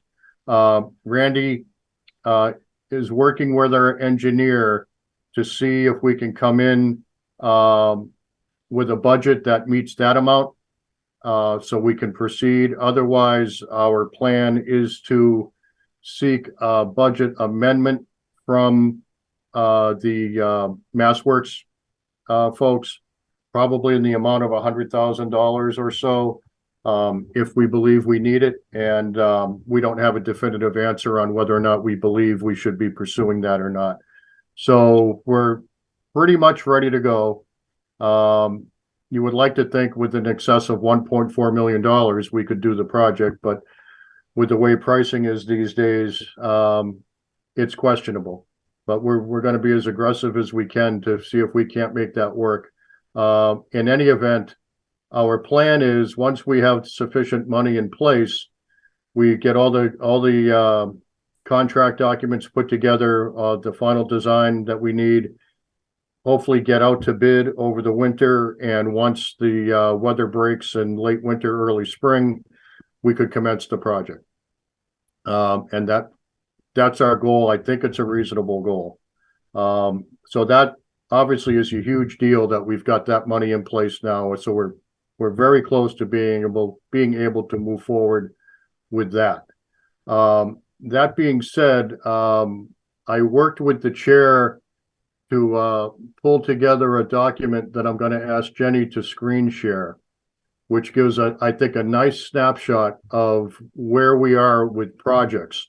And this is not to be confused with capital equipment. This is strictly projects. What you'll see first is for building projects funded and active, which is essentially the capital plan that I presented to the board earlier this year, with the addition of the $186,000 in ARPA funds that you've approved for the bathroom at the library. And in addition to that, also the $350,000 article for the roof that was for the fire station, the new roof at the fire station that was approved at town meeting. So if you look at what's active and approved, those are the building projects there. Also, we have some grants that have been awarded for Derby Field. We've received approval for year one of that project to do design work for Derby Field in the amount of $22,300, which was very exciting. We have culverts going in the amount of $125,000 for the Sawyer Road culvert, which is in final design now. That'll be funded through two earmarks that we got from thanks to the work of Representative Hogan. $100,000 earmark in the FY22 budget and a $25,000 earmark in the FY23 budget. We are working on a $400,000 culvert for Forbush Mill Road, thanks to a $400,000 earmark that Representative Hogan got us for state level ARPA funds. And we have started working on engineering for the culvert at Main Street and Mechanic Street, basically the culvert for Pond Park. As I've said in the past, one of my nightmare scenarios is something happens to that culvert and it collapses and Route 117 has to be shut down for some period of time. So I thought it was a good idea to try to get out ahead of that and get a good look at that and understand what, if anything, we have in there as far as an immediate problem. We were able to use basically a mini submarine to go in there with a camera and check it out. And we don't have anything in there that's imminent. We can see things that, we should start thinking about designing. But the good news is we have no reason to believe that there's anything structurally unsound about that culvert, but we are going to start working on design for that and try to cost it out, engineering for it and cost it out to understand what it would take to do a culvert replacement there. So again, many thanks to Representative Hogan for that. As far as grants that have been submitted, just this morning, I submitted a grant to MAPC for what's known as an Accelerating Climate Resilience grant in the amount of $40,300. It got tweaked slightly. So rather than the 42.5 you see there, it's actually 40,300. Because what we looked at for a good period of time is should we or could we put in irrigation at the town common? And that the pricing on that started escalating. It was in the neighborhood of $80,000 to $100,000. So we started talking about what would be a really viable alternative. And I should say that the team that's worked on that was Rebecca Buchaya, Randy Heglin, Lisa Shuppel, Jenny, myself, as well as Bob Romer and Dan Gaffney from the Bolton Conservation Trust. And what we came up with, I think largely it was Rebecca's idea, was to, rather than put in irrigation, look at some different type of grass that could be put in there that's more heat resistant, more adaptable to the changing climate, and use that as a model. You know, we're in a central location. Use it as a model to demonstrate to the town and to area towns that rather than having to go use a lot of irrigation, maybe there are newer, different ways to try to maintain grass, you know, in drought situations. And Rebecca worked with someone who identified a different type of seed. And long story short, we have an application that I submitted this morning. Rebecca wrote 95% of it before she went out on leave. And as I said, Bob Romer and Dan Gaffney both submitted letters of support. I submitted the grant this morning. We hope to hear relatively soon as to whether or not that's been accepted. But I think it's a very exciting project and a very exciting concept to try to go this route. And then finally, as you know, well, I've been working on that second means of egress for a while. I did identify engineering firm, Comprehensive Engineering, with offices in Bolton. They came out and walked the site with Rebecca and me. They looked at the areas that we thought were a reasonable possibility to be able to create a second means of egress. I solicited their support in putting together a cost estimate for both engineering and permitting, and then the final implementation if it comes to that. They put together at least probably 85% of the grant application. I finished it off and submitted it back to them.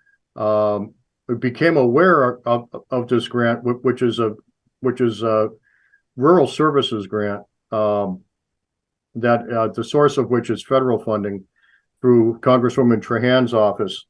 So when the grant was pretty much done, I remember it was 4:00 on a Thursday, and I called Congresswoman Trahan's office, spoke to our outreach worker, and said we were getting ready to submit the grant.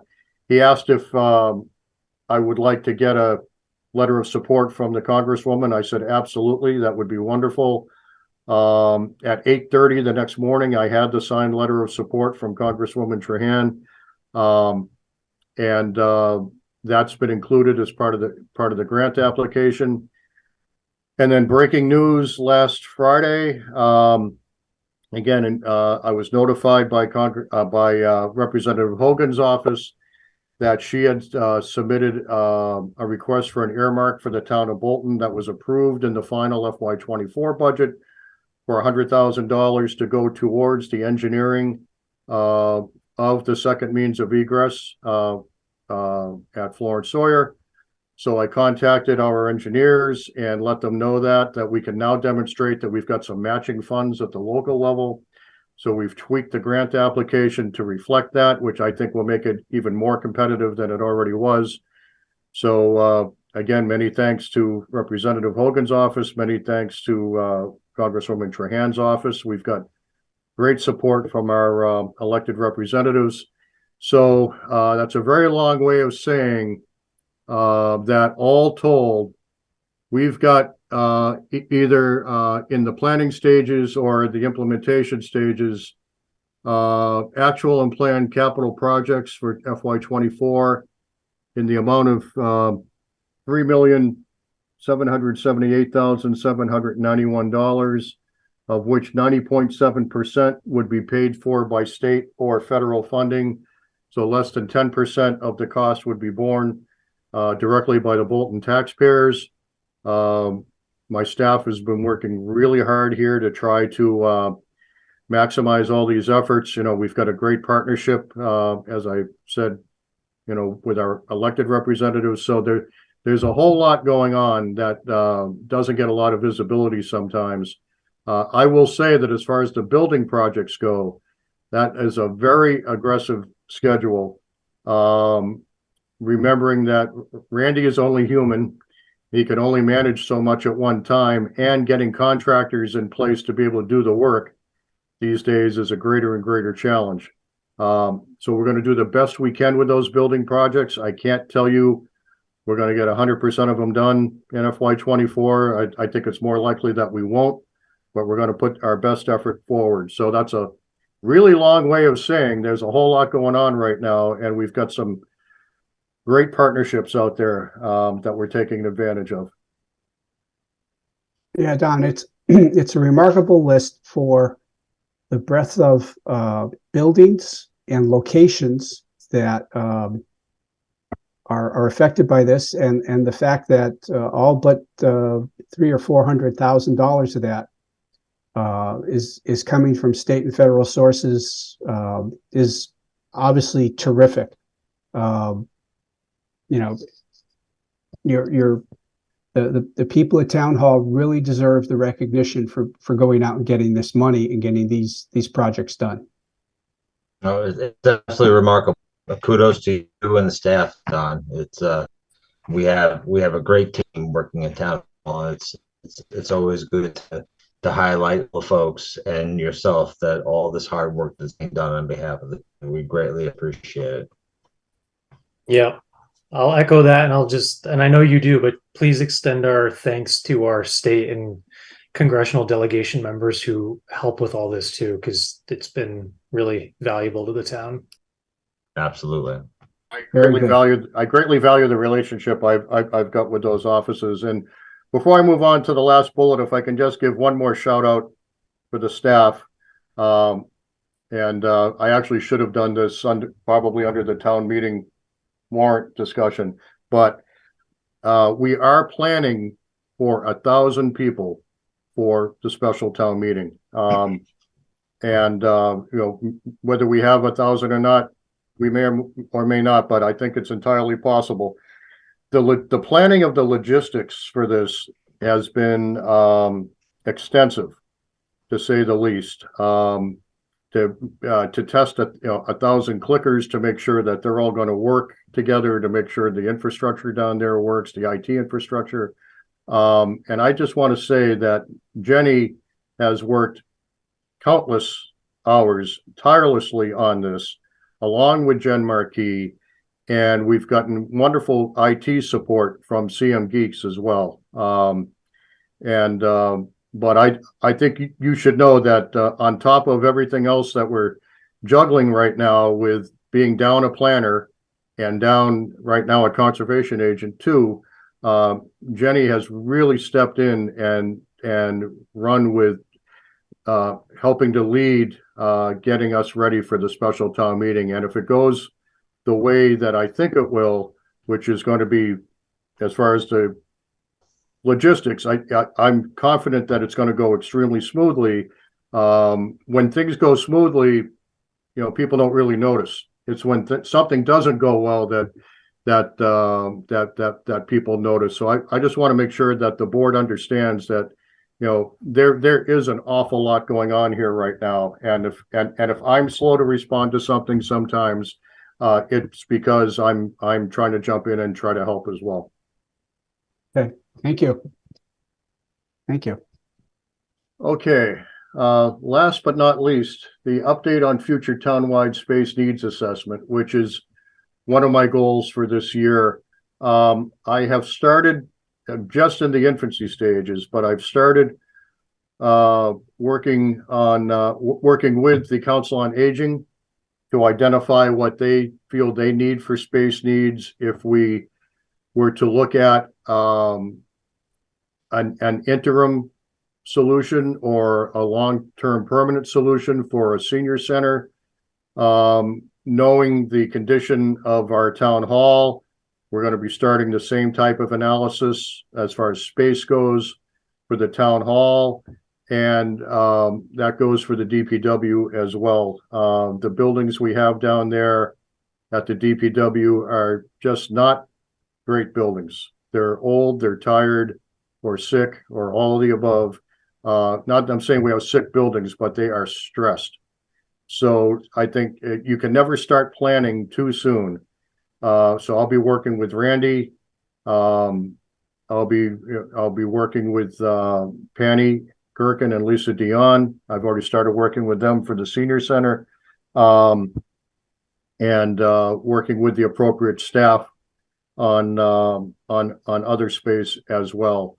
And it's certainly a long process that one needs to go through for that. But before we bring in any consultants, we need to understand what we believe our own space needs are. So that's what we're going to work on short term, and then as soon as possible, try to take some concepts to the next level. But we have started to work on that also. Good. Any other comments? No? Okay. On to select board business. Are there any public service announcements? Not tonight for me. Not this evening. Okay. I actually do have one public service announcement, Mr. Chair. Just to highlight that the warrant for special town meeting will be published in the September 6th edition of the Bolton Independent. So people will be free to bring the paper with them, that page of the paper with them. It's not an insert, it's going to be a page of the paper, and it will also be available electronically. Okay. So people Thank should you. be on the lookout September 6th. Thank you. Future agenda items discussion. Who would like to go first? Well, as I stated earlier, I think at the next meeting, we need to have a discussion to outline to the Bolton taxpayers what all the all-in costs are going to be for the new high school, including the interest. I think we need to do that. I also would like to have a discussion to make a request from either the school committee or the district management on what the potential operating costs are going to be for the new high school. One of the groups that are involved in this project, Skanska, has done 13 or more high schools in the state of Massachusetts, and they should be able to get information on what the operating costs were for those buildings before they got the new building built, and what the operating costs are after. So we can get at least some rough idea in terms of percentage increase in terms of operating costs. So those are the two things that I'd like to see at a next or future select board meeting. When is the next scheduled meeting? September 14th. Yeah, so that's the Thursday before the special town meeting. Okay. Oh, and I actually will have one more. I am involved in the district OPEB discussions. Our next meeting is September 6th, and I would like to provide an update to the town on where those discussions are. So that would be number 3. Okay.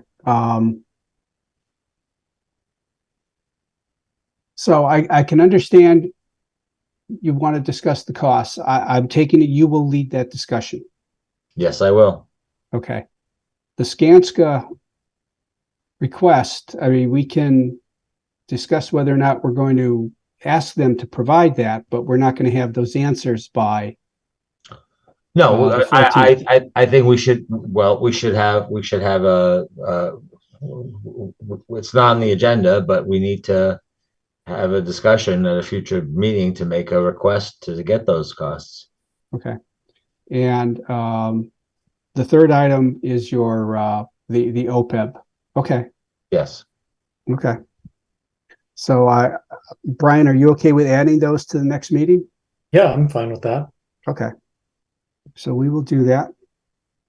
Brian, do you have anything you want to add? No, not at this time. Okay.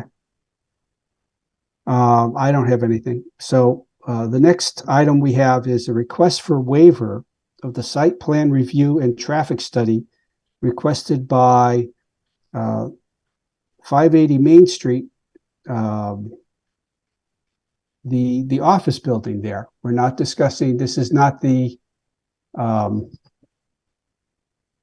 This is not Wood rental Partners, housing this project is that we're- Condyne. This is Condyne and This not is the Wood. Condyne building itself. And it gets confusing because a new address has not yet been assigned to the Wood Partners apartment building complex. So we can only refer to it as 580, even though it's two separate entities. Okay. Do you want to just briefly walk the board and the public through what the request here is?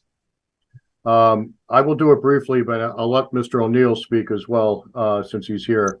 Sure. But essentially, they are looking to either amend or replace their limited business special permit. I'm sorry, I went one step ahead. Request for waiver of site plan review and traffic study. The waiver of the traffic study being that it's already been done by Wood Partners, and they're not going to be looking to do anything to add traffic. Also, I believe they're looking to reduce parking. So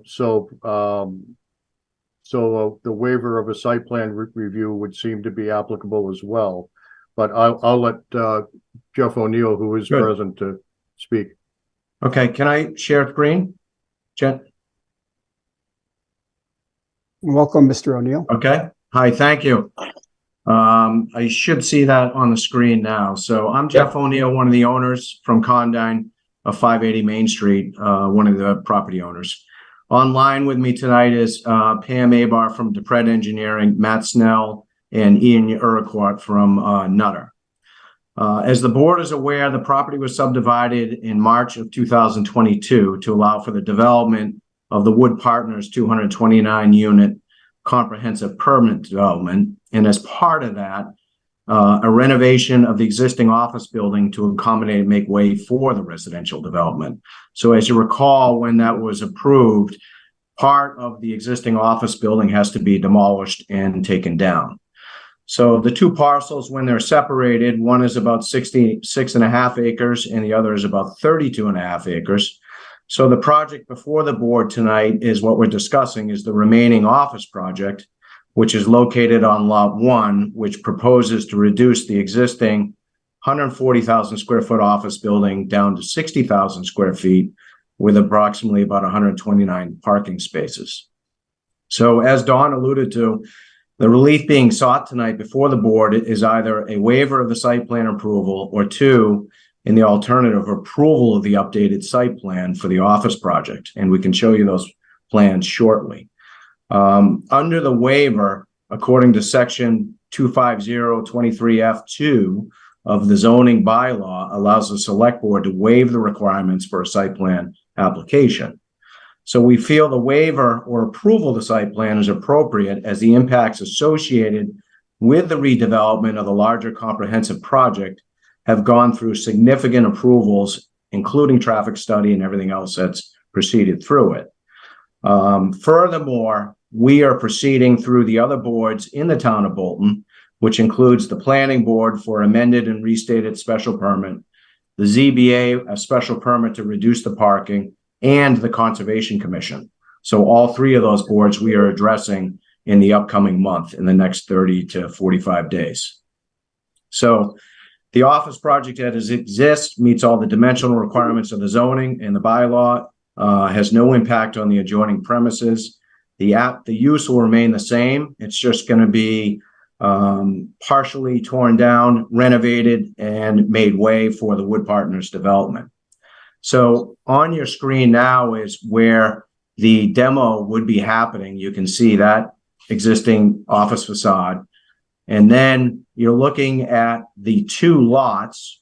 So the red lot that you see here in this location is lot 1, which is approximately 6.5 acres, where the office building is partially located. And then the blue lot is where the comprehensive permit 40B from Wood Partners is going. And to see how they match up together, here's the comprehensive permit, approved site plan that's through all the various boards. And as you can see, it impacts the property line, which was subdivided back in 2022 with the existing piece of the office building that's there. So when we do the demolition, this describes it a little bit better. This is what remains with the parking out front. And then, as you can see, it slightly switches in its location. But here's the property line at the rear of the site.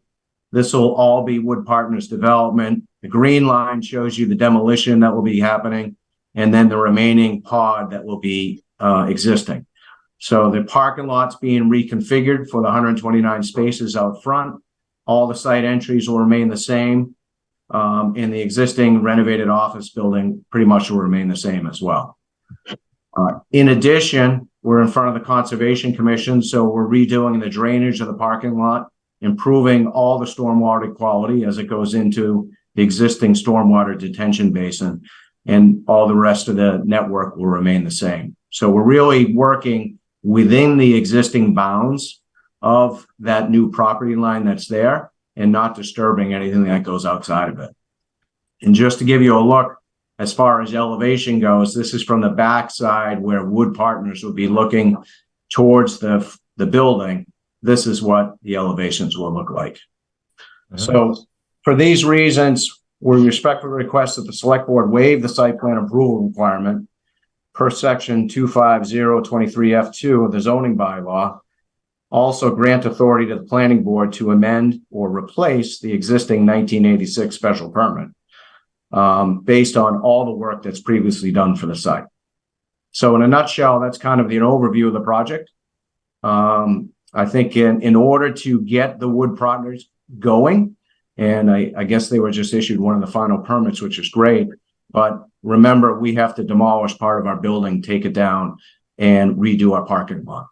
So we're on a time schedule to make sure that we address those issues while we have the capacity to move the occupants of the building into various parking locations before we start the work. Okay, thank you. You're welcome. Brian and Stan, any comments or questions? No, I'm good with what the folks are requesting. Brian, you okay? Just a quick question. This may be for Dawn, but did I see in our packet that the planning board had also made this request of us too? Like they support this? Yes, they had asked that well, for bullet 4, yes, to grant authority to the planning board. They are supportive of that. Got it. Okay. Yep. All right. Are there any other public comments or questions on this? I guess not. Could I have a motion? I make a motion that we approve the request for waiver of the site plan review and traffic study requested by 580 Main Street per 250-23F 1-2. Second. Okay. Roll call. Stan? Aye. Brian? Aye. I'm a yes also. And to the next bullet point, granting authority to the planning board to issue a special permit to amend or replace the limited business special permit issued by the select board on October 25th, 1986. Is there any comments or discussion on that? No, I'm fine. Could I have a motion? So moved. Seconded. Roll call. Brian? Yes. Dan? Aye. I'm a yes also. All right. Thank you very much, gentlemen. Thank you very much. Have a good night. Good night now. Good night. Thank you. Appreciate it. Next is a agenda article requested by Mr. Wysocki. Request that the Nashoba Regional School Committee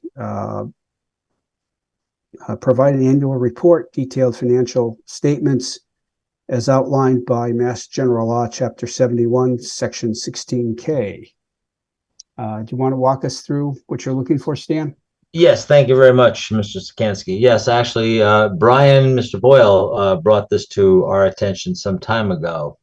And in Chapter 71 of Mass General Law Public Schools, which is Section 16, Regional School District Status, Powers, and Duties, there is a subsection K, which says it would appear to be a requirement to submit an annual report. I'm going to read this. To submit an annual report to each of the member towns containing a detailed financial statement and a statement showing the method by which the annual charges assessed against each town were computed, together with such additional information related to the operation and maintenance of such school or schools as may be deemed necessary by the district school committee or by the selectmen of any member town.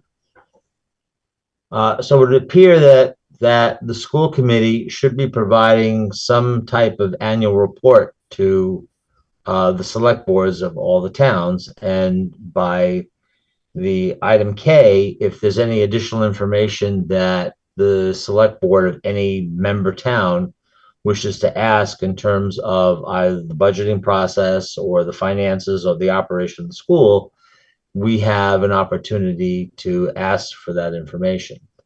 So what I was potentially looking for is not necessarily any vote tonight, but for you two gentlemen to ponder what additional information you might be looking for relative to how the school committee, in reviewing its budget, reviewing the district's budget during the budget season, how they came upon what they came up with. I know we have been asking for some time detailed information on what the school committee is doing in terms of reviewing budgets, how they're scrubbing the budgets, and I believe this board, and it might have been before Mr. Boyle joined the school, joined the select board, that we actually voted that our expectation from the select board of the town of Bolton was that the school committee scrutinize the district budget at least the same level that the town of Bolton does, and specifically through what the advisory committee does with our own town budget. And I have not necessarily seen such evidence of that so far. So what I'm asking is if you folks are interested or willing to request such an annual report, and whatever additional information you feel might be necessary for us to better understand what the school committee is doing to review the Neshoba Regional School District's budget when they go through their budgeting process from January through March or April of this year. A couple of things that I thought of that we might want to ask about is there is something that is listed on the Massachusetts Association of School Committees, where supposedly the district is supposed to provide to the school committee on a quarterly basis reports, essentially what we get every month as far as our ledgers, where each of the cost centers of our budgets, what has been spent, what has not been spent, what is left. And that supposedly is something that the school committee is supposed to review, but we have never seen that information. The other thing is that the school committee is responsible for any transfers of funds between cost centers, of the school budget. I this afternoon went through every single minutes of both the school committee and the budget and warrant subcommittee meetings for FY24, and there were no listings of transfers. As we know, there's one particular line item which I've brought up in the past, which is the SPED litigation account, which is about $55,000. But typically they spend several hundred. in that. And I would think that there needs to be some transfer from somewhere to somewhere to account for that. So I think asking also for what transfers might or might not have been made between accounts in order to fulfill the requirements would be something else we might ask. But I also leave it to you gentlemen to think about some additional things which we might want to consider asking the school committee for and taking a vote on that at our next meeting.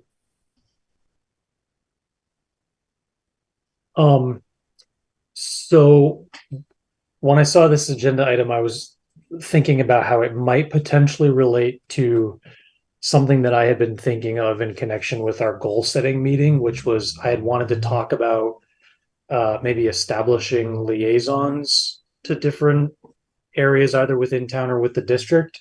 And so I know we haven't had that discussion, but I'm just bringing it in here to say that I think that if we as a board agreed that it would make sense to have a liaison to the school committee or the school district, that this is the type of information that could, the type of exchange of information that could happen that way, potentially. So I don't know if you guys have any reactions to that, rather than us necessarily like,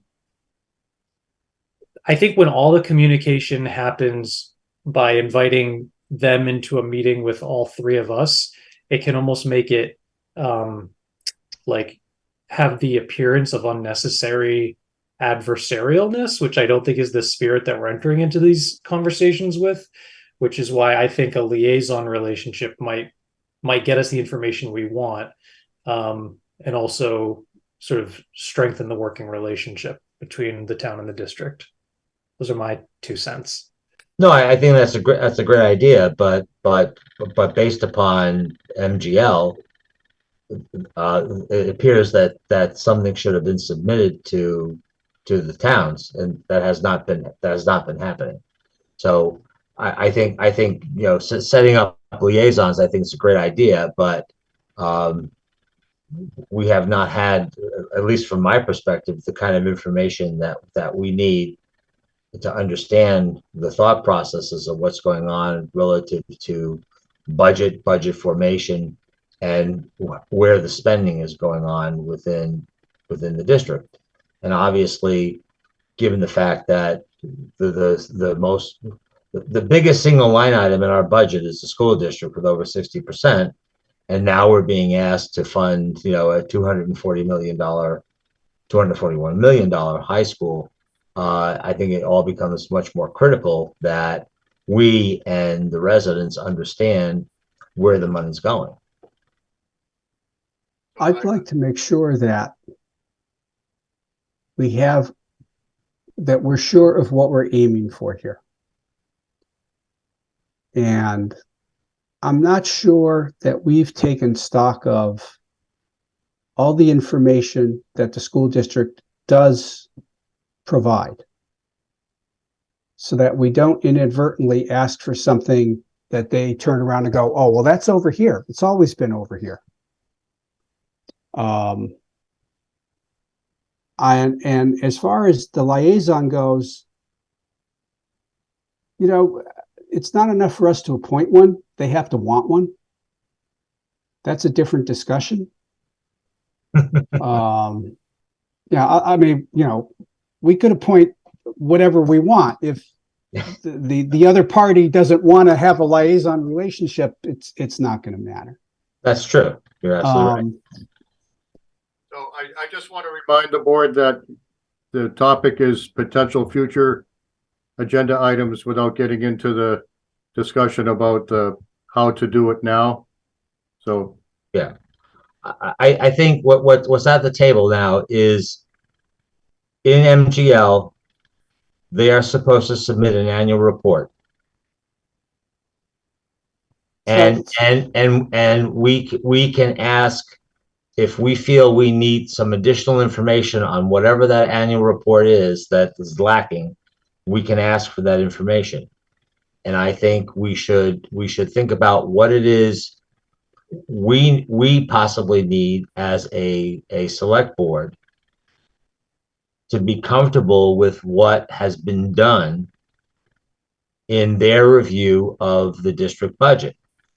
And I think we have had concerns in the past of what or what not has been done to review the budget that's being presented by district management. Because, as you know, as in a regional school committee, the towns have virtually no say in what that budget is. It winds up, the budget is the budget. And we have no input, we have no say, we have no control over that. And this is affecting over 60% of the taxpayers' money that's going to this school district. And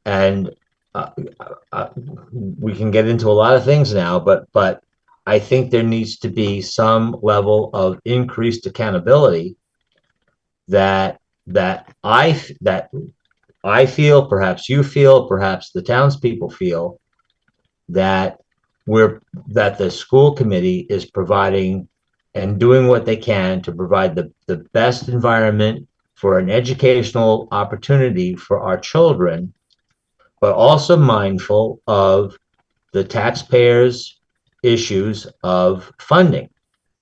It cannot be a situation where we're just going to throw as much money as we can and wish we would throw more, and that it's not a spending issue, it's a revenue issue, which we heard in the past. I think from my perspective, there needs to be some level of accountability that makes this board and our citizens comfortable that the money is being spent wisely.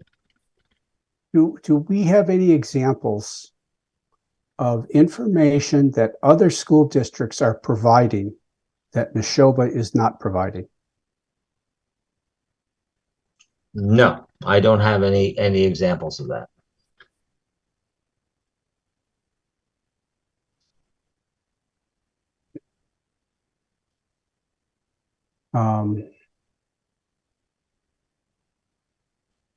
I guess my fear is, again, just that we say we want something, but they turn around and say, we're giving you the same thing that every other school district gives, and your request is unreasonable. Good. So let me just jump in there. Just looking at the specifics about the agenda item and what the statute says. So to the point you just made, Bob, I think, the statute says submit an annual report to each of the member towns. The district may say that's captured by their budget book. I don't know, but that may be their response. They may say, we do that, that's our budget book. And then the detailed financial statement, they may say, we do that, that's the big long spreadsheet that not the Excel, but the PDF that accompanies the budget book. So I don't know if that's how they're going to respond, but I do think the part that says, together with such additional information relating to the operation and maintenance of such school as may be deemed necessary by the select board of any member town, that to me is sort of like it could change from year to year, right? Such additional information could change from year to year, and which is why I think that's the type of thing where whether it's through a liaison or through, like Mr. Wysocki said, we just think about what we might want and specify it. I think that's where we're the most likely to get helpful information. I think they're probably going to say we already provide the annual report and a financial statement through the budget book. That's just my guess. So I would say maybe our energy is well spent thinking about what are the specific things that aren't already included in the budget book or that spreadsheet that we would like to see for FY25, not just at the end of the process, but ramping up as we head into it. Well, I think it'd be valuable to see it for FY23, just to set the precedent that they can deliver it, right? They're in FY24 now. Right. But, right. So, all right. And let's not forget, we did take a vote that we expected, our expectation is that the Neshoba Regional School Committee would exercise at least to the same level of scrutiny that the Bolton Advisory Committee does relative to the town budget. And I have to say, I don't believe that I've seen any evidence of that. So we've already taken a vote on what we feel is at least some standard or some reasonable standard, because quite frankly, if this were not a regional school committee and Emerson and Florence Sawyer were under the control of the town of Bolton, the advisory committee would have those people in just like any other department head and go through their budget line item by line item as we do any other department in the town of Bolton. And that's the vote that we took. Okay. You know, so we will have a, I don't know how big the next September meeting agenda is going to be, but if not then the one after, we will have a agenda item to request to collect and discuss requests for specific financial information.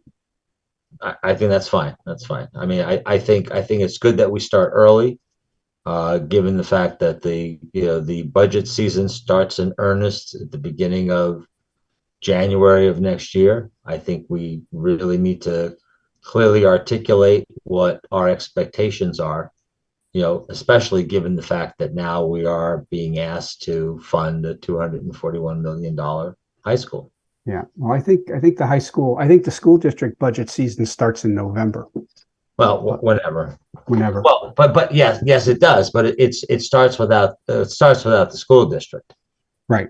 The budget season starts in an insular way with the district management, and it doesn't involve the school district, which is right. The school committee, which is unfortunate, but that's the way it works. Yeah. Okay, Brian, are you satisfied with that for now? Yep. Okay. Sounds good. Okay, good. Next on the agenda is approving bill and payroll warrants W24-04 and W24-04A. Do I have a motion? Motion to approve. Second. Roll call. Brian? Aye. Stan? Aye. I'm a yes also.